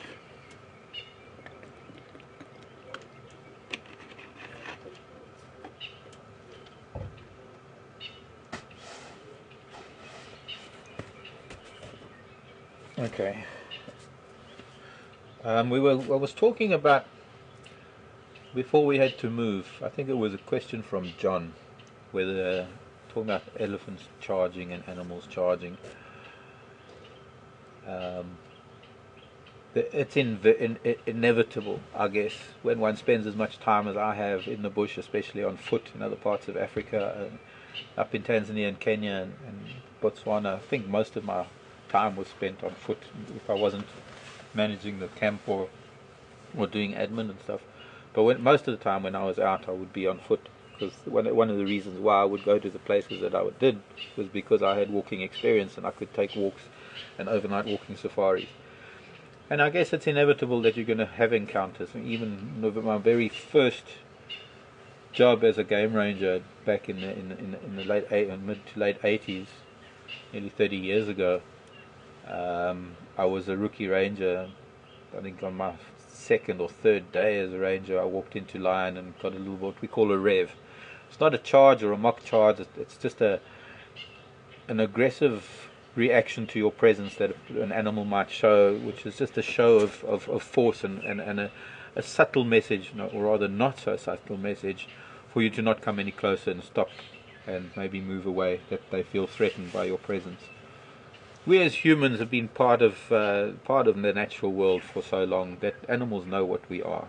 It's built into their DNA. We as humans, we have an aggressive posture, but we've also hunted animals for a couple of million years. So I think we are, as well as the fact that our eyes are situated in the same manner as a predator, on the 2 eyes on the front of the face, offering binocular vision to be able to, for the brain to calculate distance to food, which is constantly moving. As opposed to the prey species or the herbivores, who have eyes on the side of their head. So just our appearance to any animal is the appearance of not only a predator, but we come across as somewhat aggressive, and very often animals react. I've often had elephant react, but that is mostly because they feel threatened. Their space, their comfort zone has been invaded, and all they want to do, they're just reminding you that you're just getting a little bit too close. I have had a couple of, I've had one very bad encounter with an elephant that put me in hospital, and I suppose that's about the worst of it. I've had some very narrow and very heart-beating moments with lion and leopard, where they've come at me in full fury, spitting venom, as it were, claws extended, teeth bared. But those are times when, being on foot, you don't know that they're there, and maybe sometimes being a little bit too quiet, not waking them up by the sound of your footsteps. When they do realize that you're there, you're a little bit too close, and all they're really wanting to do is just warn you, because maybe you haven't heeded the earlier warnings. Fortunately, never had to use a rifle, and fortunately never had any of them follow through on their charges. So up until and standing my ground. And I guess I was wrong. I guess I'm lucky to be alive after that. No, maybe not ailing, but unknowing. Predator will pick that up. So I suppose in the same way that if I had to walk through York, or New York for that matter, actually I have, but I was scared stiffless. What, scared stiff? Not lift? Stiff? Yes, you know what I mean. I was frightened to some extent because I was surrounded by people. I knew that if there were any human predators around on the streets, that I would have been an easy target, because I was nervous, because I was totally blown away by the size of it all. And I would have been an easier. And for the same reason, you come from the city, you come to Africa and to the bushveld where you do get lion and leopard and elephant and buffalo and some of the bigger game that can be dangerous. If you don't know what you're doing, you are your own danger to yourself. But in terms of going for a walk with a trained guide, a guide who's qualified to carry a rifle and he's qualified to take a walk in a Big 5 area, it is not 100% safe. You can't be 100% sure. But generally speaking, the guys know what they're doing. They're very well trained. It is important to maintain a familiarity with the rifle that is carried. It's law. It's a requirement that when one is walking with clients or walking with guests in the bush, it's very important that one carries a rifle. It also has to be a very high caliber rifle to be able to stop even the biggest of animals. And so the proficiency tests for rifle carrying are done every 2 years nowadays, or every year. I can't remember. I haven't done one for many years. I tend to do many walks with rifles in this country anymore. I tend to walk with pepper spray if I do walks, but then they're not paying guests and lodges. It's other clients that in areas that are another story. But I'd say it's safe enough for you to have that experience. And if you're going to come to Africa and you're going to come on safari, I would say it's crucial. It's vital. It's important. It's imperative to do a walk. You have to experience it. It's one thing to experience a safari on an open Land Rover or an open vehicle and get close to lion and close to elephants. That is really, really magic, but you're missing out on so much, and there's so much more to experience when one is on foot, because you do get to see the little things a lot closer up. But it's just feeling it, just walking with things like antelope and giraffe. In fact, giraffe probably one of the most serene, one of the most tranquil and therapeutic animals to walk with, because they are so gentle and they pose no threat. I would even let people walk with giraffe on their own without a guide, if it was not in a Big 5 area, because I'm so confident that the giraffe wouldn't do anything. But they will keep their distance, and if anything, they'll constantly move away from the people. But it's that moment of standing one-on-one with an animal like a giraffe or even an impala, or for that matter just sitting under a marula tree in the middle of nowhere, listening to the sounds, being within the space of things like lions and leopards and elephants, not necessarily seeing them, but knowing that they're around you, where you can sit under a tree. There might be elephant dung, there might have been a leopard kill there the week before. For me, just being in their presence or being in their area and experiencing that is a spiritual and moving thing, which I tend to do every day of my life, because for me that's what life is all about. That is what drives my life, is being part of nature and being immersed in nature the way that I am. For some reason that makes me comfortable. That's my niche in life. That is, I know with no uncertainty, without a doubt, that when I'm alone in the bush, that's where I belong. And it's when I'm not alone, it's when I've got people with me that I want to share that very thing that drives me, that very thing that I feel. Sometimes it's hard to articulate. Sometimes it's hard to get people to feel that initially. It takes time for people to shake off that tension or that city feeling and absorb and accept the energy. That's what it is. It's the energy that nature gives you, the energy that you feel coming up out of the ground, and or that connects everything. That sometimes you just have to think something and it can happen, or when you see something, just observing it, beyond just looking at it, but actually observing it and trying to think through what you're watching, makes you feel one with what with the experience that you're experiencing. I know there are a lot of you out there who are viewing that will never be able to come to Africa, and I think what Scott and I are trying to do here is immerse you in that experience as best we can, with the camera person playing the role of your eyes, and hopefully we can come pretty close to that moment of really just letting go as a human being and accepting yourself as being part of the natural world that we've become so detached from over the last few centuries. Just trying to get back to those roots, I guess.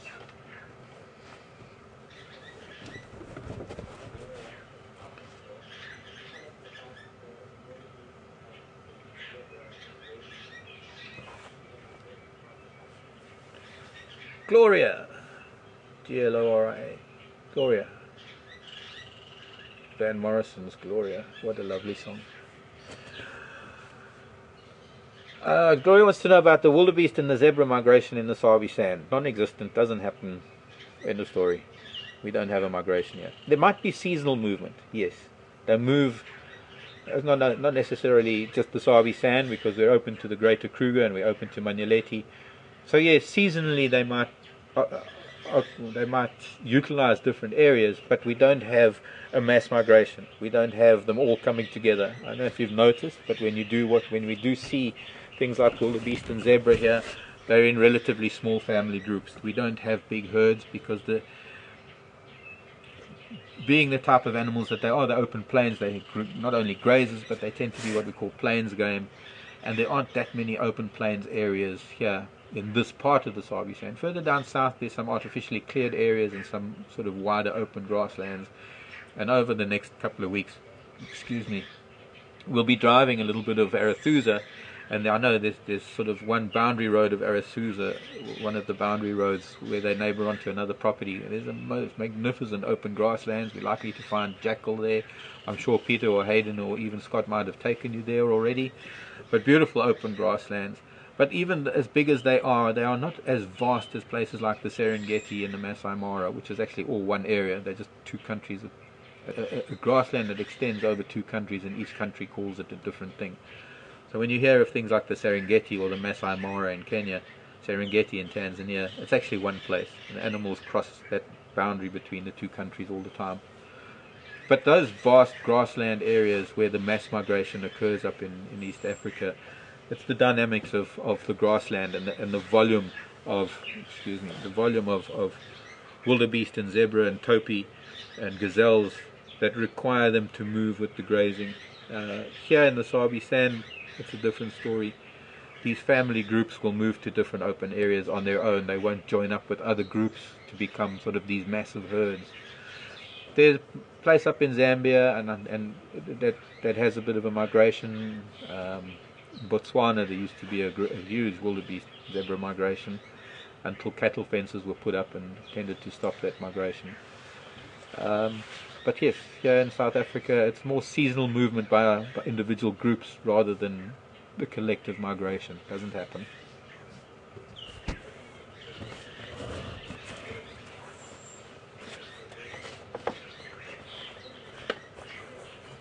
Hello Lenny on Twitter. Thank you for the compliment. I'm glad I'm doing somewhat of, well, Lenny says I'm doing a great job. I'm glad to hear that. I'm always worried that I waffle on sometimes, and sometimes I'm a little bit too quiet under these circumstances. It's not easy to talk to you if I can't show you things. It's a lot easier when I'm out there and I see things and it triggers thoughts in my head. But anyways, Jenny wanting to know if we're going to have a drive later on. Most certainly we are. Scott will be joining me later and both of us will be ready to go out. I'm hoping that the weather's going to clear. I'm hoping that maybe by lunchtime the sun starts burning this open, and that by 4 o'clock, this our time, 4 o'clock Central African time, we're going to have clear skies, or clearer skies, to be able to go out. At the moment it's kind of overcast. I can see sort of a lower level of cloud coming in from the back of Gowrie Dam. So it's one of those days that seems to come in waves. There's a drizzle and then it stops, and then there's a drizzle. We'll have to see what happens later this afternoon. Could be blue skies, could be grey. We could be under the cover on quarantine, under what we call the little house on the prairie. I'd rather be out there, and I hope that we can get this whole broadcast thing sorted so we don't have to have this umbilical cord to FC, which requires me to be under this carport. Not the greatest, it's not showing you much of Africa. But it is what it is, and at least I can sit and talk to you. And I can answer questions. It's a wonderful thing to be able to do that. I know a lot of you are staying up for the drives. A lot of you are in time zones that are not really convenient to be up at this time of the day or night. So I want to thank you for that. Of course, anyone in Australia, I don't know if Diane and Shanae are with us. It's your evening, or it's a lot later for you today. You already had your morning. I'll try to focus on the squirrel. You got squirrels? Amazing.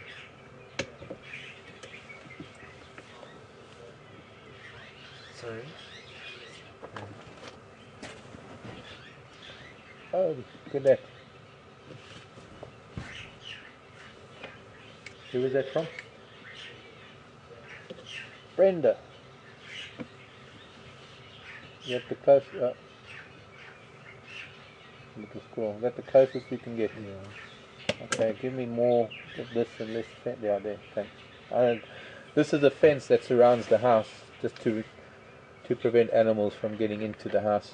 It's the owner's house, Yuri's house that we're at. Brenda on Twitter wanting to know if there are any colours that in terms of humans, I suppose, in what we wear, that can trigger something in animals. Yes, there are. Nature has what we call aposematic colouring.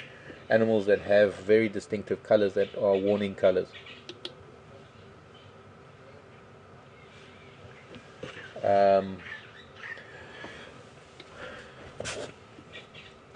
You will find that in nature, anything that has a combination of yellow, black, red and white, shades of red, could be orange even, these are colours that are warning colours in nature. Generally animals that and insects, snakes, but things that have these colours have those colours for a reason, either advertising the fact that they're dangerous or poisonous or venomous. Poisonous in the case of butterflies, in terms of birds eating them, venomous in the case of snakes. But generally speaking, there are warning colours. In particular, the combination of black and white is used by many things: birds, small animals, mammals, as not only warning colours but also as communication colours. So when you do come to Africa, as much as a lot of people like to wear white because it's cool in the very heat of Africa, probably the worst thing you can wear when out in the bush, because it stands out. It's a warning colour. When antelope are being chased by predators, when they're alarming, they're flashing white in their tails. White can be seen for miles through the bush. So if anything, it's not going to be dangerous to wear the wrong colours. It's just going to affect the way animals behave around you, if maybe even chase animals away. So from that point of view, yes, there are certain colours that you should avoid. One of the reasons why khaki is such a good colour, because especially for monochromatic vision, from perhaps most of the animals, khaki is just a bland colour that doesn't stand out much. It doesn't have any real meaning. I'm just not sure what the end of that question was. There was something on the end of that question as well. Excuse me.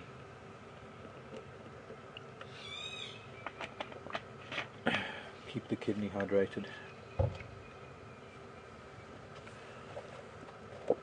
But you can remind me with an email, perhaps.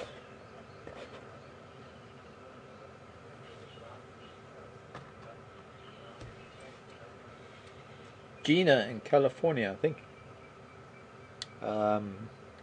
I haven't heard it. Gina wants to know if there's a brown-headed, not brown-hooded, but brown-headed parrot. Wanting to know if there's a brown-headed parrot in the background. I haven't heard it, but then again, I'm talking. I've got an earpiece in this ear, and there's constant chatter in this ear because I've got the game drive. I can't turn it down completely. I suppose I could switch it off. It'd be nice to actually listen for a minute and see what's going on. I'll do that as soon as I've finished with this question. But if I hear a brown-headed parrot, I'll let you know. I haven't really heard it as yet. In fact, I'm just going to see if I can get an update.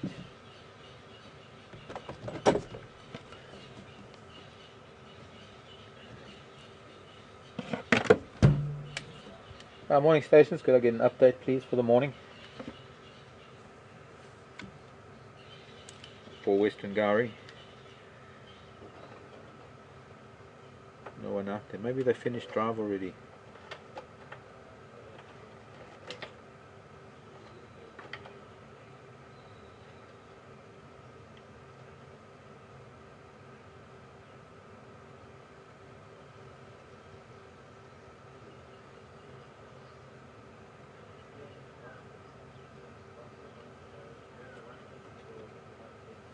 Okay, copied that. Is that Andrew? How's it, Andrew? Nice to hear from you.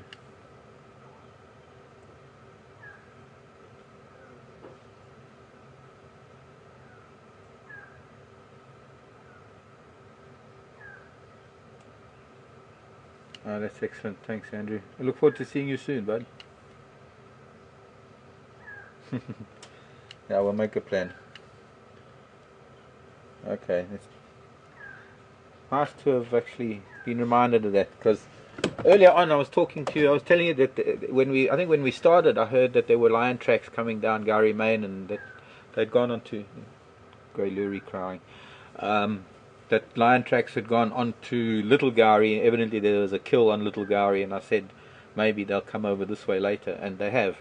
We've actually got some of the kahumas on Spam Road, I think he said, or Weaver's Nest, somewhere there, Spam Road or Weaver's Nest out of Puddle. I think it might be Spam Road near Treehouse Dam.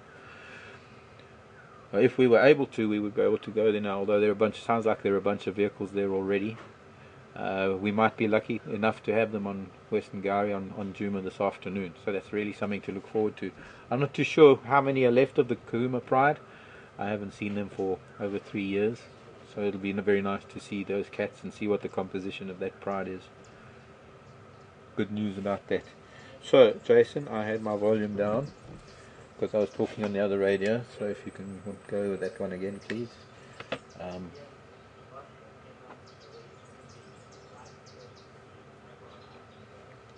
What a question, Ian in Boston. That's quite a question.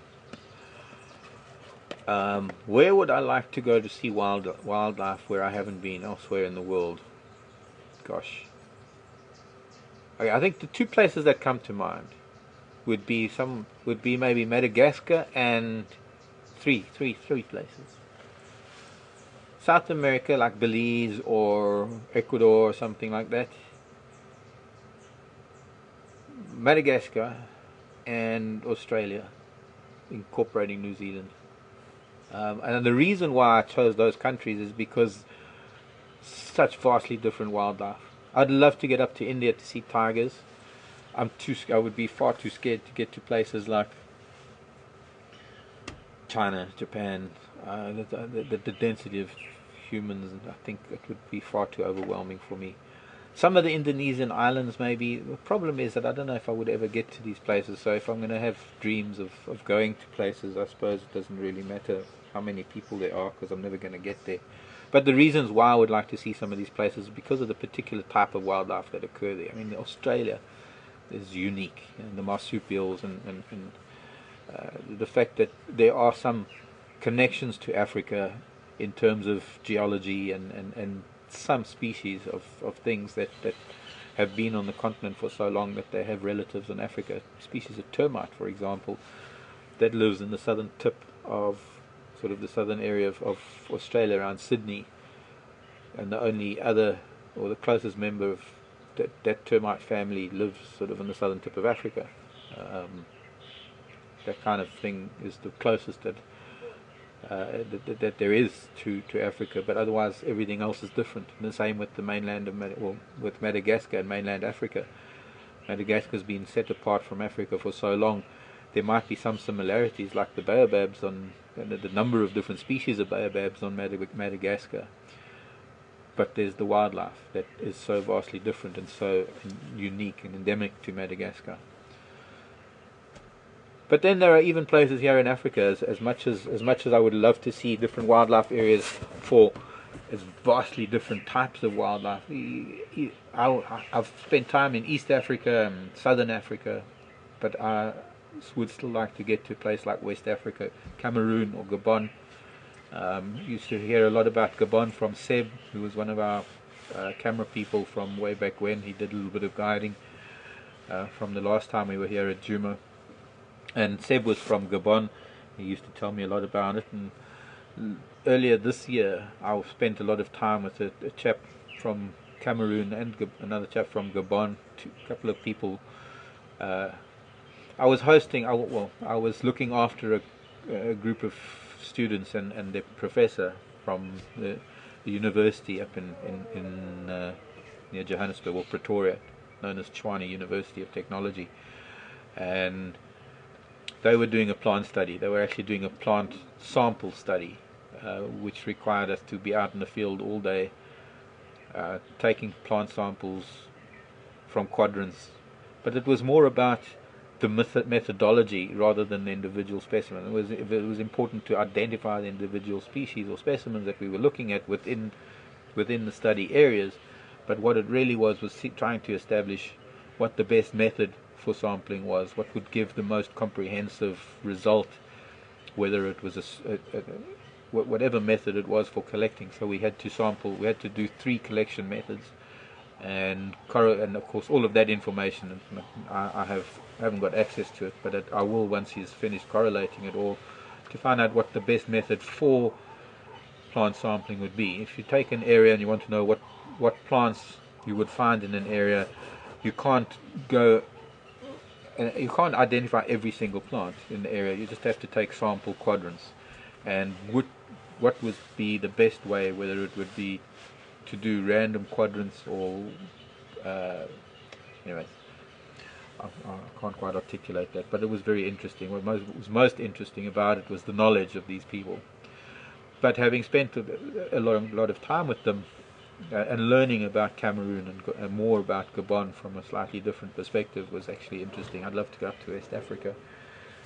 To see gorillas and elephants in the same place would be phenomenal. Up in some of the forested areas along the coast, there's a national park where the elephants have opened up these marshy areas. They're known as lairs, I think. And on some days you can find elephants, lowland gorillas, and the bongo. Now the bongo is another member of the spiral horn antelope family, like a giant nyala, or a much heavier nyala. Whether I get to any of these places, I don't know. I've always thought that my traveling days are not over, but I spent a number of years up in East Africa, and in a quest to try and live in as many different places and see as many different places as I could.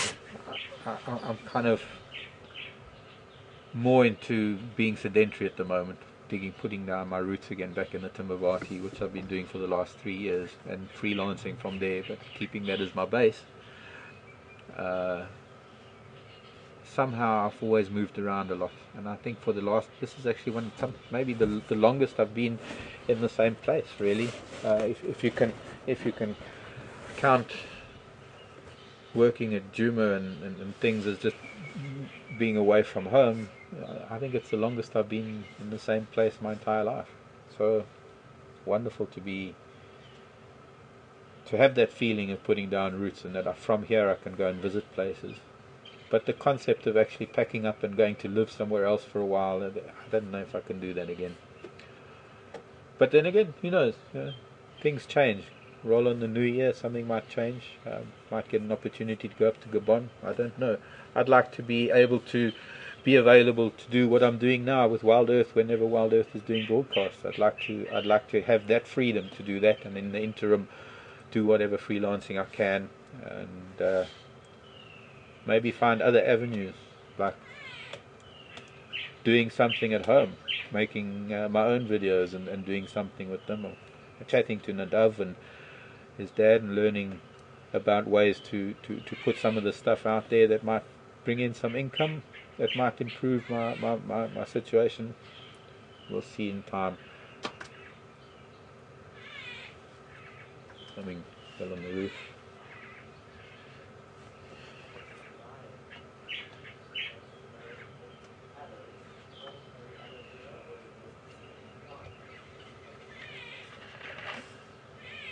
Ryan in England. Cheers, Ryan.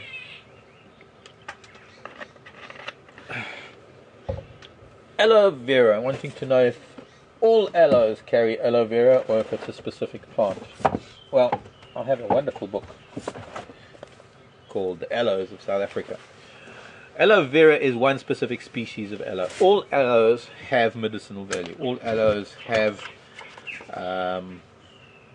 properties. They all have sap. They all have. No, I suppose you don't really have to. Aloe vera, 12, 14, 15, 24.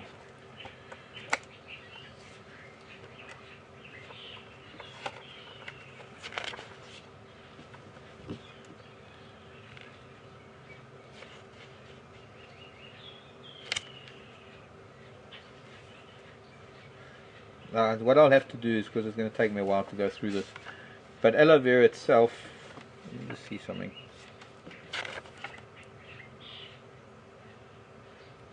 I think aloe vera comes from the aloe ferox, or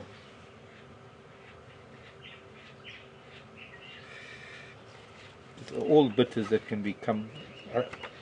I'll have to get back to you on that one, because I'm going to need to just get through some information in my aloe book. So we'll get back to that one. Please remind me, maybe this afternoon on drive, if you're going to be with us, we can review that one, and I'll be able to give you a better answer. Maybe there are a number of different species of aloes that extracts are taken from that are added to aloe vera. I don't want to just say no, there's only one species. I know that there are certain species that are bled, as it were. The leaves are cut and the leaves are bled for the extract, known as aloe vera.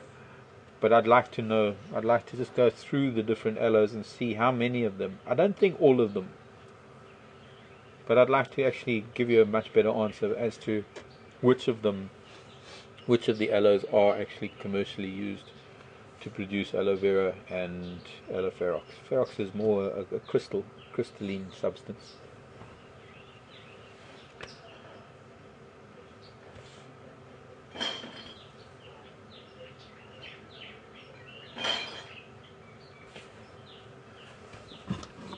Who's that from, please? Steve in Michigan. Hello, Steve in Michigan. Do dung beetles really use the sky as navigation? I think everything does, Steve. Sun, moon, stars, everything. Every single insect on the planet uses the sky as navigation. The way they do. In fact, one of the reasons why insects are drawn to light, it's not that they're attracted to light, not that they like light. It's more a case of using all the light that comes in from the heavens, from the stars and the sun and the moon. This is all light that comes down almost in a vertical sort of form, and artificial light throws light in a horizontal manner, and what you have is you have a cross section or a grid that is created by artificial light interacting with natural light, and that destroys the navigation of insects, which causes them to turn constantly in the same angle, bringing them in a spiral towards the light. And that's one of the reasons why insects are drawn to light, because of their navigational requirements. In fact, I'd say that pretty much everything in nature, even plants, navigate with light. When you look at creepers and lianas, the creepers in the southern hemisphere all creep or turn counterclockwise up the host plant, whereas in the northern hemisphere they're clockwise, and that's all got to do with what we call the Coriolis effect of the planet. The way the planet is tilted and the angle of the sun over the different hemispheres, where creepers turn towards the darker. They have things called auxins in their cells that cause the bending motion, and they bend towards the dark of a tree trunk to make sure that they got something to climb on, and it's the angle of the sun and the hemisphere that determines whether they're going to turn clockwise or counterclockwise. It's very interesting when you get into the Coriolis effect and everything that happens with it. There is such a thing as water going one way and the other. Of course, in a basin or a bathtub, it's not going to happen there because it's such a small body of water. But in terms of much larger bodies of water, there is certain movement. If you look at the currents in the ocean and things like that, you look at things like hurricanes and typhoon type wind systems, how they turn in counterclockwise in the southern hemisphere, clockwise in the northern hemisphere. Of course, nothing to do with light, but what it does do is it assists everything in navigation, the angle of the sun and the seasons, the light from the moon and the stars. We don't really realize how much our lives are influenced by what is coming down from up above in terms of light and gamma rays, X-rays, all sorts of rays. It sounds science fiction, but it's not. Somehow it influences every living creature on the planet. I think that's what has created the biodiversity on this planet, is the very fact that there are different positions of stars and things that drive things differently. Don't know. That's one of my theories. Here.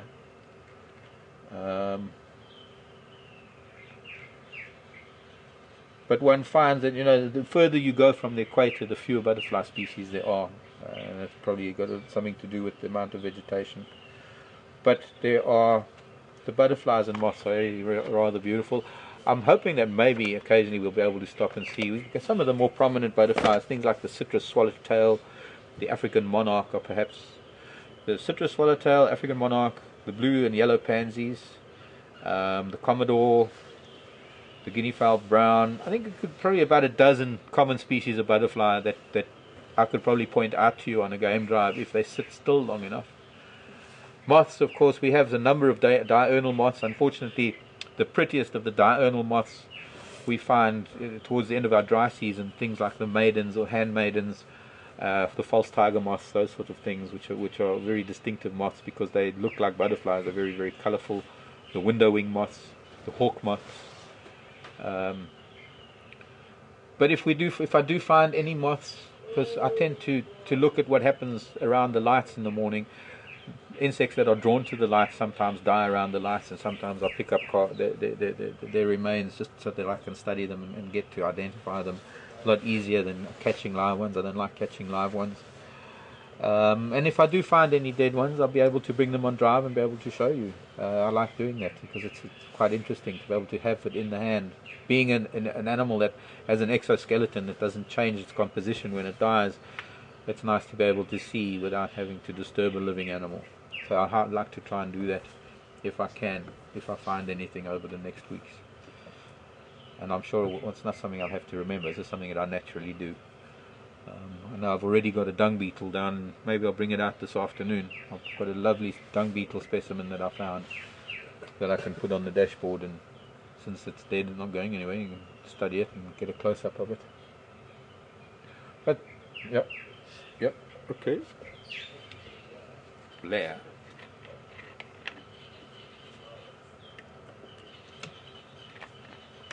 Do I ever keep in touch with Seb or Tara from drives from Blair?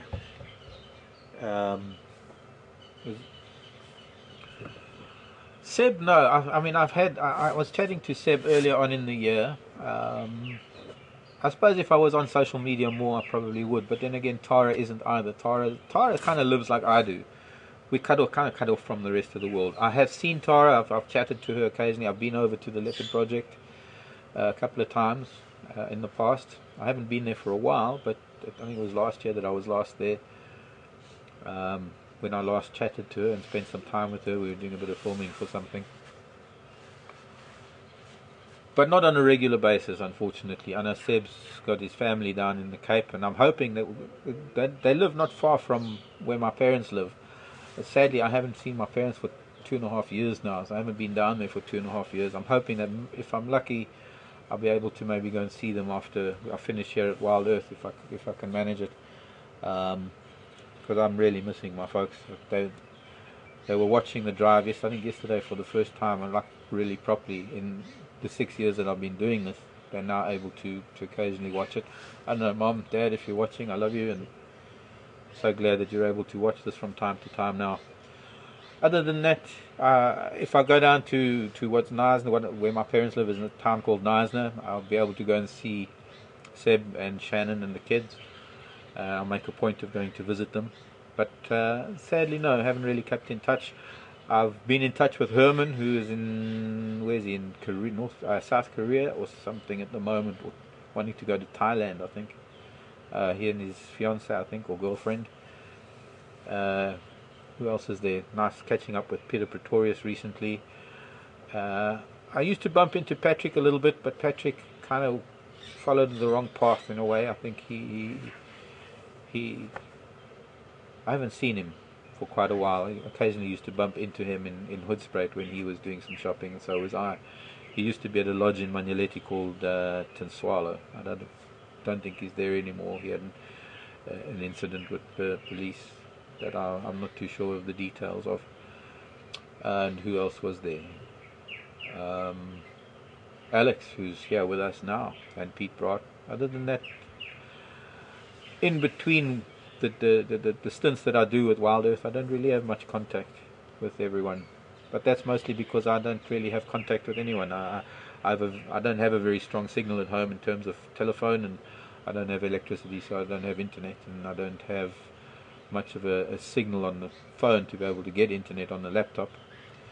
And if I do try and get on the internet on the laptop, it takes the entire battery life of the laptop before it'll open up a home page. It's so slow. So I tend not to even try that anymore. That's through one of those 3G modems. That, what do you call it? A dongle, I think. Thing you plug into the computer that becomes a modem. Sadly, doesn't work very well.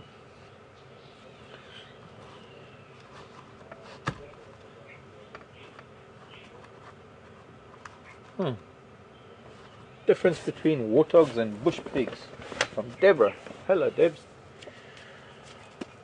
One of the difference, I suppose, the behavioural difference, or the one difference is that warthogs tend to be diurnal, bush pigs tend to be nocturnal. Physically, there is a distinct difference. I think the bush pigs are a lot narrower and they stand a lot taller. Warthogs are more squat and fat. Warthogs are a lot more hairless. I think what I need to do is show you a picture of a warthog and a bush pig, and it's easier to tell you about it with a picture as an example. That's the giant hog. There's the bush pig.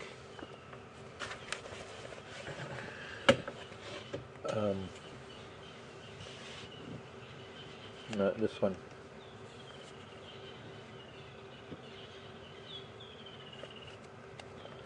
Much hairier animal as opposed to the warthog. Let's see, let me orient it a little bit more square. Why can't I do this? Because I'm sitting off to the side. There we go.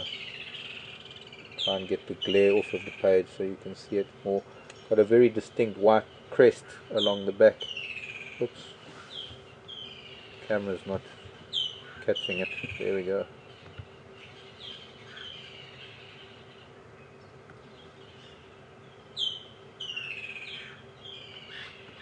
And then, of course, well, you all know what a warthog looks like.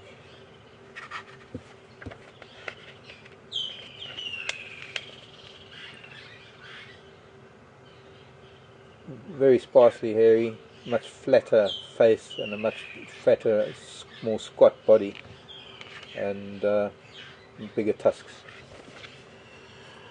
Other differences, they have very similar habits. They live in family groups. Loose family group, mostly sort of a female with her offspring, and then her offspring will stay with her for an extra year to help with the next year's offspring, and then when they're 2 years old they'll move off and do their own thing. There'll be a boar that might father several offspring with different females. They do live in burrows, the same as warthog. They're very hygienically conscious. In other words, they have special latrines that they go to away from their burrow, as opposed to just defecating anywhere. They have a very tight-knit family unit, and they're very, very maternal. They have very strong bonds, the mother and their offspring. And they're very, very defensive over their offspring. Bush pigs can be quite dangerous too. They might not have as big a tusks as warthog, but they do have tusks nonetheless that are used as weapons.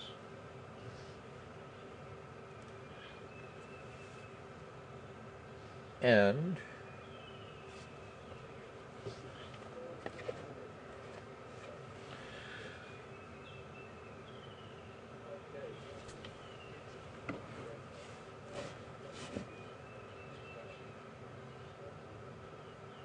Dan in County Antrim, I guess that's a county in the UK, wanting to know. Oh, Ireland. My apologies. Ireland, County Antrim. Oh, County Antrim. Yeah, that sounds Irish, I suppose. County Antrim. That's nice to have you from Ireland. Anyway, difference between Greater and Lesser Kudu. Difference is like the difference between trying to think of an analogy, like a bushbuck and a nyala in a way. They belong to the same family, but they are just different antelope. I suppose if we had called the greater kudu one thing and the lesser kudu another thing, we wouldn't have much of a query as to the difference. The main difference is size, of course. The lesser kudu looks exactly like a greater kudu, except it's the size of it's a little bit bigger than a nyala. It's probably about the size of a mountain nyala. We look at all the, once again, going back to the book, it's like a miniature version of the greater kudu. It's quite an amazing antelope. I've been very lucky to have lived in places where both greater and lesser kudu occur. In fact, I've up in the Tarangire National Park, where I was running a small walking camp, I was very lucky to be able to see both greater and lesser kudu in the same walk in the same day. So I mean, if I was to show you, I mean, the lesser kudu doesn't quite have as heavy a heavy horn as this side here.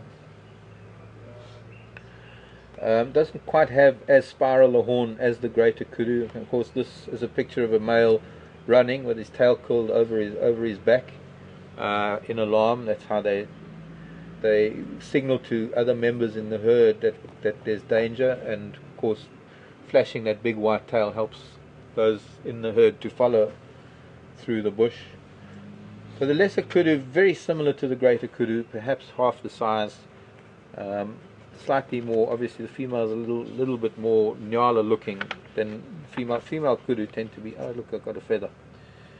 Always feathers in my book. And of course there's greater kudu, which we all know what the greater kudu looks like. But if you had to see them in the bush, I think there would be no mistake whatsoever. You wouldn't have to wonder whether it's a greater or a lesser kudu. The lesser kudu, the distribution of the lesser kudu is very limited to parts of East Africa, and when you do see a lesser kudu, you know immediately it's a lesser kudu, because there would be you can't get a greater kudu as small as that with the kind of horns, because when a young male kudu's horns start growing, he's already a foot taller than a lesser kudu. So when you see a lesser kudu, it's one of those amazing things that you know automatically it's a lesser kudu. There's no question about it, because it's such a small antelope with these kudu horns, and clearly as an adult it's a lot smaller than even a yearling greater kudu. But generally they're very similar. They do look very much alike. Was Tarangire that I had lesser kudu. I had lesser kudu up, I think, in Meru National Park, and there was lesser kudu in Ruaha National Park. Weirdly, that Ruaha National Park is down in the southern part of Tanzania, and Tarangire National Park is up in the northern part of Tanzania, and I spent many years sort of in the central part in a game reserve called the Selous Game Reserve, and there's no lesser kudu in the Selous Game Reserve, yet you find them in the south and in the north. So for some strange reason, could be geographical, because of the Great Rufiji River, and who knows what the reason is why they don't occur there.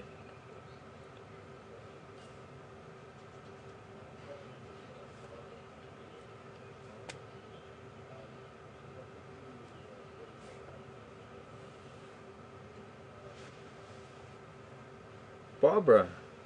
Guten Morgen, Barbara. In München, Germany. It's nice. We're cruising all over the world today. Barbara wants to know, is there any reason why I raise my hand when I'm with elephants? Yes, it's greeting for me, I believe. I don't know if they see it as such. I hope they do. Sometimes I've had elephants reaching their trunks back to my hand. I've even had, like, just almost touching. But especially when I have an elephant right here next to the Land Rover, I like to reach out. I like it. It's the same way. When we're watching elephants, I'll show you. When you get a subordinate or a younger elephant trying to greet an older elephant in respect, it's almost like a sign of respect for the age. A younger elephant will stretch out its trunk, because what it wants to do is wants to put its trunk in the other elephant's mouth as a greeting. It's a thing of courtesy. It's a sign of respect, and it's a method of greeting. So I'm trying to show them that I respect them as an elephant, and I'm trying to be an elephant, and I'm just trying to greet them. So for me, it's hello, come and say hello. So that's I guess all it is, really. I love elephants. I don't really want to touch, because I don't want to break that sort of bond, or not bond. I don't really want to break that barrier especially because they are being poached on in such high numbers. It breaks my heart to think of. I was talking about the Selous Game Reserve earlier, and I lived in the Selous for many years. And when I got to the Selous in the late 90s, it was 97 when I arrived there. The elephant population was just starting to bounce back from the mass slaughter that had been going on in the 1980s and the early 1990s, and finally they got the poaching under control. And I think it had something to do with Richard Leakey burning those tons of ivory in Nairobi National Park late in '89, I think, that started slowing down the poaching and sort of sending a message to the world that it wouldn't be tolerated and that there's no place for poaching in Africa. And when I got to the Selous Game Reserve, the elephants had been through probably the worst poaching episode in the entire history of elephants. I mean, in the population of elephants had been reduced in a matter of less than a decade from 110,000 elephants down to maybe 30,000. So over 70% of the elephants had been killed in the Selous. And by the time I reached the Selous in the late 90s, the population had bounced back to probably close to 50,000. And as a result of the severe poaching, the elephants were very nervous. They were actually very aggressive in some cases. And I spent a lot of time with certain family groups that lived around me where I was. Elephants didn't have to move very far with the big river and lake system that we have. I had elephant bulls in camp 24 hours a day who I became very friendly with. And I should have brought some photos of Joseph actually, because I found some and I've mentioned him before. If I ever get a chance to go home and come back on air, I'll be able to bring some of those photos, even though they were damaged in the flood. But anyways, just to sort of end this off quickly, and it might be a sad note, but it's just something to think about, and it's something that maybe we need to look at. There have been so many programs about elephant poaching and the numbers of elephants that are being decimated. But those very family groups that I calmed down and became so accustomed to, or getting them accustomed to the vehicle, that I eventually had them coming right up to me, were probably the very first elephants to be poached, because now the poaching is rife again. Elephants are being killed to the rate of maybe 40 to 50 a day. Not only this is not in Africa. In Africa, it's over 100 a day, and in the last few years, over 100,000 elephants have been killed. In Selous alone, the rate is anywhere between 30 and 50 a day that are being killed for their ivory. Where are we going with this as human beings? How, as a population on this planet, can we allow fellow human beings to do this? I don't know how this works. I'm not a human. I'm in a human body living in an animal world, and it's hard for me to understand how we live our daily lives, and it's not that we let it happen, but that it does happen, that there are humans on this planet that do these kind of things. It's really, really sad for me. But even sadder that the very elephants that I put so much trust in, and they returned so much trust, were probably the first elephants to be poached when poaching came up again. And I kind of feel somewhat responsible for that. It's very hard to live with.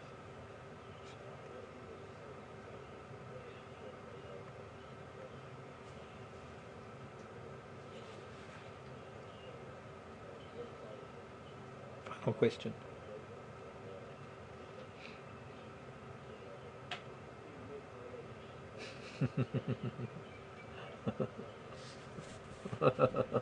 Rava on Twitter, the sort of final question in closing, a little bit more light-hearted. I know I can get a little bit too emotional. And Rava wanting to know, if I could be reincarnated as any animal, what would it be? Elephants not allowed. I was going to say, it would speak for itself. You would know what I would like to be. I'd like to come back as an elephant. But if elephants are not allowed, it would be an eagle, or a swift, or a falcon. No, an eagle, I think. When I look up at the sky and I see the three-dimensional freedom that birds have, I think I'd like to experience that. I think that would be pretty awesome. I'm a scuba diver, so I've had this sort of three-dimensional freedom of diving in very deep areas where you can just float and have this, you can go anywhere you wish. That kind of three-dimensional freedom that you get underwater, but I'd like it up there in the sky. I don't think I'd like to come back as a human again. Maybe an eagle. It's a difficult one, very difficult one. I don't know if we get to choose what animals we come back as. If we do, if our spirits are reincarnated, I think there's You've got to have an open mind about how the spiritual world works, or how our spirits work, or how we work. Can it be that when we die, it's just the end of everything, or is it just the end of our physical body, and spiritually we still continue on? It's something to contemplate, most certainly. It's just one of those things that we won't know till it happens, and you can't come back after it happens.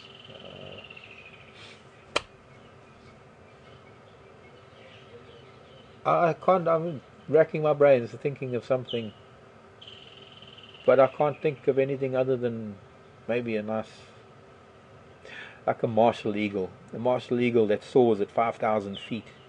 Wahlberg's eagle doesn't go much higher than maybe a few hundred, or a tawny eagle, they're not soaring eagles. I'd like to be a soaring eagle, like a martial eagle. Hits the thermal, gets to 5,000 feet, and can stay aloft without flapping its wings for most of the day. I think that when I see swifts reeling through the sky before a storm, and the speed and the agility that they have in the air, that's also another kind of freedom that even an eagle doesn't have. That kind of master of aerial maneuvers. I think the swift is probably about the best of all of them. So, food for thought, and we'll be back with you in a few hours' time, 4 o'clock our time, Central Africa time, and I hope to see you then. Scott will be with me. We'll be doing our double act again, and the sounds of things, we might even have some line to go to if the Kahuma stay up on Western Gowrie. Hopefully they don't cross Gowrie Main and go back. So something to look forward to this afternoon. I hope there are going to be Ellies around. There's lots of Ellie tracks. I'm also hoping the sky is going to clear, and we will see you then. Thank you for joining me. Thank you for all the questions. I hope I've enlightened you on a few things, and we'll continue. We'll continue this when we're driving around. Please keep the questions coming. We love it. It's what keeps us going. And much as what's happened this morning, it's going to send me to the books. I'm going to find out answers about aloe, and look a little bit more into what sort of mammals vervet monkeys are likely to eat, because I don't really know what the extent of their diet is as far as mammals are concerned. They're not, it's not something they'll do every day, but it would be nice to know what they have been known to eat. Anyways, from me, Mark, Nadav behind the camera, Alex and Jason in final control, thank you for joining us here at Wild Earth on Safari Live, and we'll see you later. Bye.